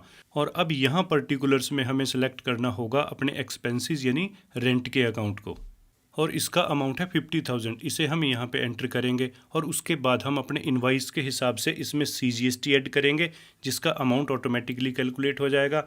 उसके बाद हम SGST ऐड करेंगे जिसका भी अमाउंट ऑटोमेटिकली कैलकुलेट हो जाएगा। और फाइनली हम इसमें नरेशन टाइप करने के बाद इस इनवाइस को सेव कर देंगे। और अगर हम अपनी नेक्स्ट ट्रांजेक्शन की बात करें तो वो है परचेज ऑफ फिक्स्ड एसेट्स की, जिसमें हमने फर्नीचर परचेज किया है सुरेश एंड कंपनी से, और उसने हमसे फर्नीचर की वैल्यू के साथ साथ GST का अमाउंट भी लिया है। अब देखिए, इस ट्रांजेक्शन को रिकॉर्ड करने की सेटिंग और साथ में प्रोसीजर बिल्कुल सेम टू सेम वैसे ही रहेगा जैसे कि हमने अपनी प्रीवियस ट्रांजेक्शन एक्सपेंसेस की रिकॉर्ड की थी, यानी इसमें भी वाउचर टाइप परचेज ही रहेगा और मोड रहेगा अकाउंटिंग इनवाइस। और अब इस ट्रांजेक्शन की डेट है 5 अप्रैल, सप्लायर्स इनवाइस नंबर है 123, इसकी डेट है 5 अप्रैल। पार्टी नेम में हमारे यहाँ सप्लायर का नाम आएगा सुरेश एंड कंपनी। उसके बाद पर्टिकुलर्स में हम अपने फिक्स्ड एसेट्स के अकाउंट को सिलेक्ट करेंगे जो कि है फर्नीचर एंड फिक्चर, देन उसका अमाउंट हम यहाँ पे टाइप करेंगे। और अब हम इनवाइस के अकॉर्डिंगली इसमें CGST ऐड करेंगे और साथ में हम SGST ऐड करेंगे जिसका अमाउंट ऑटोमेटिकली कैलकुलेट हो जाएगा। और उसके बाद हम इसकी भी नरेशन टाइप करते हुए इस ट्रांजेक्शन को सेव करेंगे। देखिए, अभी तक जितनी भी हमने ट्रांजेक्शन्स रिकॉर्ड की हैं, चाहे वो सेल्स की हैं, परचेज की हैं, एक्सपेंसेस या फिर फिक्स्ड एसेट्स की हैं, इन सब का रिलेशन GST रिटर्न्स के साथ है। हमारी ये ट्रांजेक्शन्स तभी करेक्ट मानी जाएंगी जब ये फाइनेंशियल बुक्स के साथ साथ GST रिटर्न्स में भी प्रॉपर मैनर में अपने रिलेटेड टेबल में रिफ्लेक्ट होंगी। चलिए, अब हम रिमेनिंग ट्रांजेक्शन्स को रिकॉर्ड करने से पहले अपनी इन ट्रांजेक्शन्स को एक बार GST रिटर्न्स में चेक करते हैं, और उसके लिए हमें जाना होगा डिस्प्ले मोर रिपोर्ट्स में। अब यहाँ पे हम क्लिक करेंगे GST रिपोर्ट्स पे। उसके बाद हम यहाँ पे देख सकते हैं GSTR1, GSTR2 और GSTR3B के ऑप्शंस हमारे पास यहाँ अवेलेबल हैं। देखिए, अब इनमें से GSTR1 हमारी आउटवर्ड सप्लाई की रिटर्न है, यानी हमारे सारे सेल्स के इनवाइस इसी में रिफ्लेक्ट होंगे। और GSTR2 हमारी इनवर्ड सप्लाई की रिटर्न है, इसमें हमारे परचेज, एक्सपेंसेस और फिक्स्ड एसेट्स के इनवाइस रिफ्लेक्ट होंगे। GSTR3B टैक्स पेमेंट की रिटर्न होती है। तो चलिए, सबसे पहले हम GSTR2 यानी इनवर्ड सप्लाई की रिटर्न को देखते हैं, और ये है अप्रैल 21 की GSTR2। देखिए, वैसे तो अभी तक हमने कुल मिला के 9 ट्रांजेक्शन्स रिकॉर्ड की हैं, जिनमें से 4 ट्रांजेक्शन है सेल्स की, जो कि इस रिटर्न के लिए तो नॉट रेलिवेंट हैं बट रिफ्लेक्ट होंगी GSTR1 में। और रिमेनिंग 5 ट्रांजेक्शन्स, जिसमें से 3 परचेज की हैं, एक एक्सपेंसेस और एक फिक्स्ड एसेट्स की है, ये रिफ्लेक्ट होंगी इस रिटर्न के B2B सेक्शन में। यहाँ क्लिक करके इनकी डिटेल्स हम देख सकते हैं। अब जो इनवाइसेस हमने इनवर्ड सप्लाई के रिकॉर्ड किए थे वो सारे यहाँ पे अवेलेबल हैं, लेकिन हमारे लैंडलॉर्ड RK वर्मा का GST नंबर उसके मास्टर में अपडेटेड ना होने की वजह से यहाँ पे मेंशन नहीं है। और अब इसका रिजल्ट ये है, हमारी एक transaction invoice with mismatch in information में रिफ्लेक्टेड है। और जब हम इस पे क्लिक करते हैं सॉफ्टवेयर हमें प्रॉब्लम तक ले जाएगा। देखिए, यहाँ पे इसने GST नंबर की बात कही है, और अगर हम इस नंबर को यहाँ पे अपडेट कर देते हैं, उसके बाद हम देख सकते हैं हमारे सभी इनवाइसेस का स्टेटस रेडी फॉर रिटर्न हो चुका है, और साथ में B2B इनवाइसेस का हमारा ये टेबल भी अपडेट हो चुका है। चलिए, अब इसके बाद हम अपनी आउटवर्ड सप्लाई की रिटर्न भी देख लेते हैं जो कि है GSTR1। देखिए, इसमें कुल मिला के हमारी सेल्स की 4 ट्रांजेक्शन्स हैं, जिनमें से 3 हमने रजिस्टर्ड डीलर को की हैं, यानी वो रिफ्लेक्ट होंगी B2B इनवाइसेस में। जैसे कि यहाँ हम देख भी सकते हैं, ये सारी ट्रांजेक्शन बिजनेस टू बिजनेस इस टेबल में प्रॉपरली रिफ्लेक्ट हुई हैं। और इनके अलावा हमारी एक ट्रांजेक्शन नॉर्मल कस्टमर यानी अनरजिस्टर्ड डीलर को है, अब ये रिफ्लेक्ट होगी बिजनेस टू कंज्यूमर यानी B2C इस टेबल में। देखिए, जब हम अपनी ट्रांजेक्शन्स को प्रॉपर मैनर में प्रॉपर सेटिंग के साथ रिकॉर्ड करते हैं तो उस सिचुएशन में हमें GST रिटर्न प्रिपेयर करने में किसी भी टाइप की कोई प्रॉब्लम नहीं आती। चलिए अब हम अपनी टैक्स पेमेंट की रिटर्न GSTR 3B को भी एक बार चेक कर लेते हैं और इसे भी हम यहाँ पे देख सकते हैं। ये रिटर्न भी प्रॉपरली प्रिपेयर हो चुकी है। टेबल नंबर 3.1 में हमारी आउटवर्ड सप्लाई की ये डिटेल यहाँ पे प्रॉपरली मेंशन है और साथ में एलिजिबल ITC के इनवाइसेस की डिटेल टेबल नंबर 4 में यहाँ पे रिफ्लेक्टेड है। हालांकि इन इनवाइसेस का ITC हमें सप्लायर के GSTR 1 अपलोड करने के बाद ही मिलेगा। और अगर हम GST रिटर्न को प्रिपेयर करके उसे GST पोर्टल पे फाइल करने की बात करें तो उसका प्रोसीजर कुछ इस तरह से रहेगा। हमें एक्सपोर्ट रिटर्न पे जाना है, ई रिटर्न पे क्लिक करना है, उसके बाद JSON फॉर्मेट को सिलेक्ट करना है, फिर उस पाथ को सिलेक्ट करना है जहां हमें अपनी रिटर्न फाइल सेव करनी है और उसके बाद यहाँ पे फाइल नेम अपने आप आ जाएगा और अब हम इसे सेंड कर देंगे। उसके बाद हम यहाँ पे देख सकते हैं, देखिए इस फोल्डर में हमारी ये रिटर्न फाइल सेव हो चुकी है। अब इसी फाइल को हमें GST पोर्टल पे अपलोड करना होता है। देखिए ये तो हमारी GSTR 3B है। अगर हम GSTR 1 को एक्सपोर्ट करना चाहें तो उसका मेथड भी बिल्कुल सेम टू सेम रहेगा। देखिए जैसे कि इस क्लास के बिगिनिंग में भी हमने डिस्कस किया था कि GST एक बहुत बड़ा कंसेप्ट है जिसकी अगर हमें प्रॉपर नॉलेज होगी तभी हम काम कर पाएंगे। सिर्फ टैली प्राइम की नॉलेज हमारे लिए सफिशिएंट नहीं होती और अगर आप GST कॉन्सेप्ट को प्रॉपर मैनर में सीखना चाहते हो तो उसके लिए आप हमारी ऑनलाइन क्लासेस ज्वाइन कर सकते हो जिसमें हमने GST के कॉन्सेप्ट को काफ़ी डिटेल में डिस्कस किया है। हर टाइप की प्रैक्टिकल ट्रांजेक्शन्स को रिकॉर्ड करना सिखाया है। उसके बाद आप किसी भी टाइप की कंपनी की GST रिटर्न्स प्रॉपरली प्रिपेयर कर सकते हो, फाइल कर सकते हो, एक बड़ी से बड़ी कंपनी में पूरे कॉन्फिडेंस के साथ काम कर सकते हो। तो एक बार आप जरूर विजिट करना हमारे वेब पोर्टल onlinecca.com को। इसका लिंक आपको डिस्क्रिप्शन में भी मिल जाएगा। चलिए अब हम अपने इस प्रोजेक्ट की रिमेनिंग ट्रांजैक्शंस भी रिकॉर्ड कर लेते हैं जो कि हैं रिसीप्ट्स और पेमेंट की, और साथ में डिस्कस करते हैं कुछ और बेहतरीन फैक्ट टैली प्राइम को लेके। देखिए बैंक में डिपॉजिट से रिलेटेड हमारे पास ये दो ट्रांजैक्शन हैं। पहली में हमने अपने कस्टमर का चेक डिपॉजिट कराया है और ये ट्रांजैक्शन होगी रिसीप्ट्स वाउचर टाइप में। दूसरी में हमने कैश डिपॉजिट कराया है और ये रिकॉर्ड होगी कॉन्ट्रा वाउचर टाइप में। चलिए पहली ट्रांजैक्शन को रिकॉर्ड करने के लिए हम वाउचर टाइप सेलेक्ट करते हैं रिसीप्ट्स। ट्रांजैक्शन की डेट है 1 अप्रैल, इसे हम चेंज कर लेते हैं। देखिए कॉन्ट्रा, रिसीप्ट्स और पेमेंट वाउचर टाइप में भी ट्रांजैक्शन रिकॉर्ड करने के हमारे पास दो मोड अवेलेबल होते हैं। एक है डबल एंट्री और दूसरा है सिंगल एंट्री। देखिए इसके नाम से हमें कंफ्यूज होने की ज़रूरत नहीं है। सिंगल एंट्री मोड का मतलब सिंगल एंट्री सिस्टम नहीं होता। हमारी हर ट्रांजैक्शन की वजह से अकाउंट तो दो ही इफेक्ट होंगे, बस स्क्रीन की प्रेजेंटेशन ही डिफरेंट होगी, यानी रिजल्ट दोनों मोड में एक जैसे ही होंगे। चलिए इन ट्रांजैक्शन को तो हम डबल एंट्री मोड में रिकॉर्ड कर लेते हैं। उसके बाद हम पेमेंट की ट्रांजैक्शन में सिंगल एंट्री को ट्राई करेंगे। देखिए डबल एंट्री मोड में ट्रांजैक्शन बिल्कुल एक नॉर्मल जर्नल एंट्री की सेंस में ही रिकॉर्ड होती है। जैसे हमारी इस ट्रांजैक्शन की जर्नल एंट्री में क्रेडिट अकाउंट है मेट्रो इलेक्ट्रॉनिक वर्ल्ड, इसे हम सेलेक्ट करेंगे। अमाउंट एंटर करने के बाद डेबिट में हम सेलेक्ट करेंगे स्टेट बैंक ऑफ इंडिया का अकाउंट। उसके बाद हम यहाँ जो चेक से रिलेटेड इन्फॉर्मेशन है उसे एंटर कर सकते हैं, लेकिन ये ऑप्शनल रहती है। और नरेशन में हम मेंशन कर सकते हैं इसका check number and in this way हम देख सकते हैं कि ट्रांजैक्शन हमारी प्रॉपर रिकॉर्ड हो चुकी है। बस इसे अब हम सेव कर लेंगे। और अब नेक्स्ट ट्रांजैक्शन में हमने अपने बैंक SBI में कैश डिपॉजिट कराया है और ये ट्रांजैक्शन रिकॉर्ड होगी कॉन्ट्रा वाउचर टाइप में। हमारी इस ट्रांजैक्शन की डेट है 2 अप्रैल और हमारी जर्नल एंट्री का क्रेडिट अकाउंट है कैश, इसे हम सेलेक्ट करेंगे। अमाउंट है 20,000 रुपीज़, डेबिट अकाउंट है स्टेट बैंक ऑफ इंडिया। उसके बाद कैश से रिलेटेड ये डिटेल है जिसमें डिनोमिनेशंस है, इसे हम एंटर कर सकते हैं। नरेशन में हम लिख सकते हैं कैश डिपॉजिटेड और इसके साथ हमारी ये ट्रांजैक्शन भी कंप्लीट हो जाएगी। अब हम इसे सेव कर लेंगे। चलिए अब हम बैंक से पेमेंट की ट्रांजैक्शंस भी रिकॉर्ड कर लेते हैं। इनमें एक चेक इशू किया है हमने दिल्ली कंप्यूटर ट्रेडर को और दूसरा RK वर्मा को। और अब इनको रिकॉर्ड करने के लिए हमारा वाउचर टाइप रहेगा पेमेंट। उसके बाद हमारी इस ट्रांजैक्शन की डेट रहेगी 1 अप्रैल, उसे हम सेलेक्ट करते हैं। देखिए अभी तो इस वाउचर टाइप में हमारा डबल एंट्री मोड एक्टिवेटेड है, लेकिन जैसा कि हमने डिस्कस किया था कि इन ट्रांजैक्शन को हम सिंगल एंट्री मोड में रिकॉर्ड करेंगे तो अकॉर्डिंगली हम इसे चेंज कर लेते हैं। अब देखिए इसकी स्क्रीन कुछ इस तरह से आती है।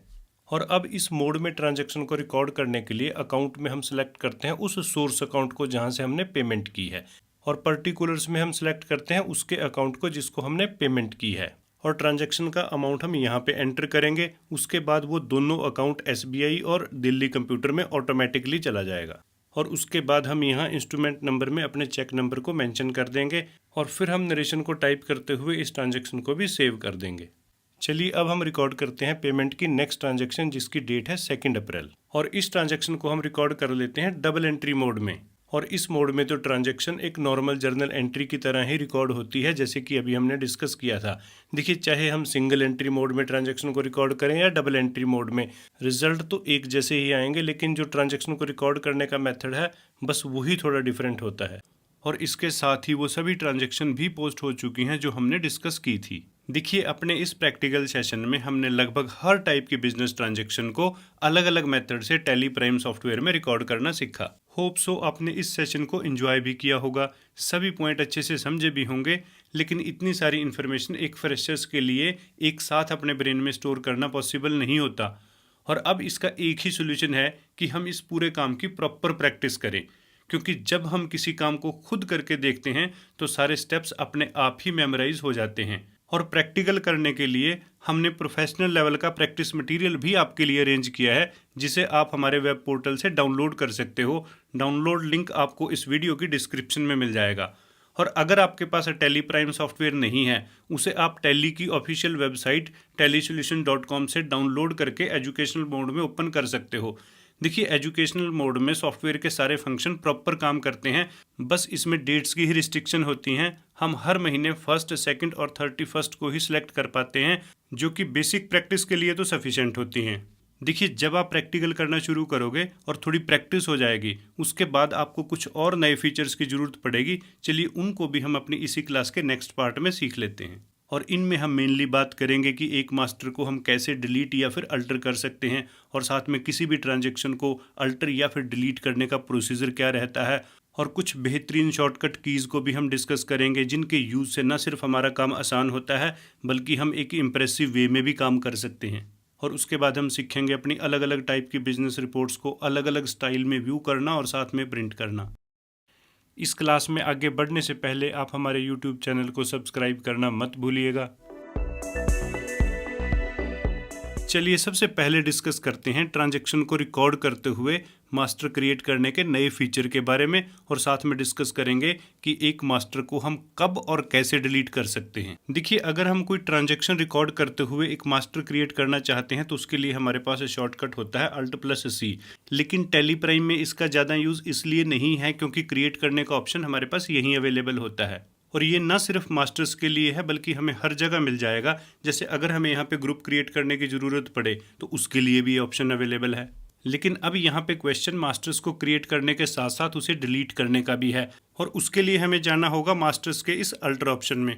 और अब क्लिक करेंगे लेजर ऑप्शन पे, और यहाँ हम उन सारे मास्टर्स को देख सकते हैं जो हमने क्रिएट किए हुए हैं। अब जो मास्टर हमें डिलीट करना है हम उसे सिलेक्ट करेंगे, लेकिन हमें यहाँ पे एक बात ध्यान रखनी है, हम किसी भी ऐसे मास्टर को डिलीट नहीं कर सकते जिसमें हमने कोई ट्रांजैक्शन रिकॉर्ड की हुई है, क्योंकि हमारी इस लिस्ट में कोई एक्स्ट्रा मास्टर नहीं है। इसलिए हम कोई एक और मास्टर क्रिएट कर लेते हैं। अब देखिए, हमारी इस लिस्ट में ये एक ऐसा अकाउंट है जिसमें कोई भी ट्रांजैक्शन रिकॉर्डेड नहीं है। अब इस एक्स्ट्रा अकाउंट को डिलीट करने के लिए हम इसमें एडिट करेंगे, और उसके बाद हमें यहाँ पे एक शॉर्टकट अप्लाई करना है Alt+D। उसके बाद ये स्क्रीन आ जाएगी, और जैसे हम इसे एक्सेप्ट करेंगे अकाउंट हमारा डिलीट हो जाएगा। और अब हम बात करेंगे एक ट्रांजैक्शन को अल्टर या फिर डिलीट करने का प्रोसीजर क्या रहेगा।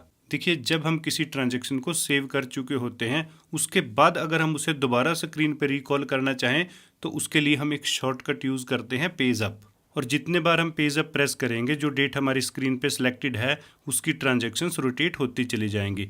पेज अप के बाद यहाँ पे हम पेज डाउन का भी इस्तेमाल कर सकते हैं। अब जो ट्रांजैक्शन हमारी स्क्रीन पे होती है उसे हम एडिट करके मॉडिफाई तो कर ही सकते हैं, लेकिन अगर हम उसे डिलीट करना चाहें तो हम यहाँ पे एक शॉर्टकट अप्लाई करेंगे Alt+D। उसके बाद ये स्क्रीन आ जाएगी, हम इसे एक्सेप्ट करेंगे तो हमारी ट्रांजैक्शन डिलीट हो जाएगी। देखिए, किसी भी ट्रांजैक्शन को अल्टर या फिर डिलीट करने के लिए हमें ज़रूरत पड़ती है उस ट्रांजैक्शन तक पहुंचने की, और एक ट्रांजैक्शन को फाइंड आउट करने के लिए हमारे पास और भी बहुत सारे मेथड अवेलेबल हैं। हमें इस डिस्प्ले मोर रिपोर्ट्स पे क्लिक करना है, और यहाँ बहुत सारे रास्ते हैं। जैसे हम अकाउंट्स बुक्स में जाते हैं, उसके बाद हम लेजर ओपन करते हैं, और यहाँ हम उस अकाउंट को सिलेक्ट करेंगे जिससे रिलेटेड ट्रांजैक्शन हम फाइंड आउट करना चाहते हैं। जैसे हम सेल्स अकाउंट को सिलेक्ट कर लेते हैं। अब जो ट्रांजैक्शन हमारी सेल्स अकाउंट में रिकॉर्डेड है वो सारी यहाँ पे अवेलेबल हैं, और यहाँ पे हम एंटर प्रेस करके किसी भी ट्रांजैक्शन में एडिट कर सकते हैं। अगर हम इसे डिलीट करना चाहते हैं तो अगेन हम प्रेस करेंगे Alt+D। अब अगर इस स्क्रीन को हमने एक्सेप्ट किया तो ये ट्रांजैक्शन डिलीट हो जाएगी। और अगर हम किसी ट्रांजैक्शन में एडिट किए बिना इसी स्क्रीन से डिलीट करना चाहें तो उसके लिए हम यहीं पे Alt+D प्रेस करेंगे। उसके बाद अगेन ये स्क्रीन आएगी। अब अगर इसे एक्सेप्ट किया तो ट्रांजैक्शन डिलीट हो जाएगी, लेकिन फ़िलहाल हम इसे नो कर देते हैं। और अगर हम एक साथ कई ट्रांजैक्शंस को डिलीट करना चाहें तो उसके लिए सबसे पहले हमें ट्रांजैक्शंस सेलेक्ट करनी होंगी, और ट्रांजैक्शन को सिलेक्ट करने के लिए हमें जस्ट उस पर स्पेस बार प्रेस करना है। अब जिन ट्रांजैक्शंस पे हमने स्पेस बार प्रेस किया वो सिलेक्ट हो चुकी हैं। अब डिलीट करने के लिए अगेन हमारा शॉर्टकट वही है Alt+D। यहाँ हम मैसेज देख सकते हैं डिलीट सिलेक्टेड। अब अगर हमने इसे एक्सेप्ट किया तो ये सारे सिलेक्टेड ट्रांजैक्शंस डिलीट हो जाएंगी। देखिए, हम इस ऑप्शन में किसी भी अकाउंट को सिलेक्ट करके उसकी ट्रांजैक्शंस तक ईजिली पहुंच सकते हैं। जैसे ये हमारा स्टेट बैंक ऑफ इंडिया का अकाउंट है। अब इस ट्रांजैक्शन को हम अल्टर करना चाहते हैं। अब जो इसमें मिस्टेक है उसे हम रेक्टिफाई कर देंगे। जैसे सपोज करो उसकी डेट गलत है, इसे चेंज करके अगेन हम इस ट्रांजैक्शन को सेव कर देंगे। देखिए, इसके अलावा भी ट्रांजैक्शंस तक पहुंचने के, उनको चेक करने के हमारे पास बहुत सारे ऑप्शंस अवेलेबल हैं, और उनमें से एक बेस्ट ऑप्शन डे बुक भी है। देखिए, जब डे बुक हमारी स्क्रीन पे होती है तो इसे हम किसी पर्टिकुलर पीरियड रेंज के लिए भी ओपन कर सकते हैं, और उसके लिए हमें जस्ट यहाँ पे क्लिक करके पीरियड को सिलेक्ट करना है। देन जो डेट रेंज हमें चाहिए उसे यहाँ पे एंटर करना है। अब यहाँ हम देख सकते हैं पूरी डे बुक हमारी स्क्रीन पे है। और अगर हम यहाँ पे किसी भी ट्रांजैक्शन की कंप्लीट डिटेल देखना चाहते हैं तो उसके लिए हम उस पर जस्ट Shift+Enter प्रेस करेंगे। Shift+Enter से ही वो ट्रांजैक्शन ओपन भी होगी, और इसी शॉर्टकट से उसे हम बंद भी कर सकते हैं। देखिए, हम जितनी भी शॉर्ट कीज डिस्कस करते हैं वो न सिर्फ यहाँ पे बल्कि हर रिलेटेड स्क्रीन पे अप्लाई होती हैं। जैसे अब हम इसकी नरेशन देखना चाहते हैं, उसके लिए जस्ट हम यहाँ कॉन्फ़िगर पे क्लिक करेंगे, शो नरेशंस को येस करेंगे। देखिए, यहाँ पे नरेशंस आ चुकी हैं। न सिर्फ यहाँ पे किसी भी अकाउंट को देखते टाइम अगर हमें नरेशन की ज़रूरत है तो वो कॉन्फ़िगर ऑप्शन से ही अनेबल डिसेबल होगी। देखिए, अगर हम इन सारी ट्रांजैक्शन की डिटेल एक साथ ओपन करना चाहें तो उसके लिए भी हमारे पास बटन है। हमें जस्ट यहाँ पे क्लिक करना है, और अगर साथ में हमें नरेशन भी चाहिए तो अगेन हम कॉन्फ़िगर पे क्लिक करके इसे अनेबल कर सकते हैं।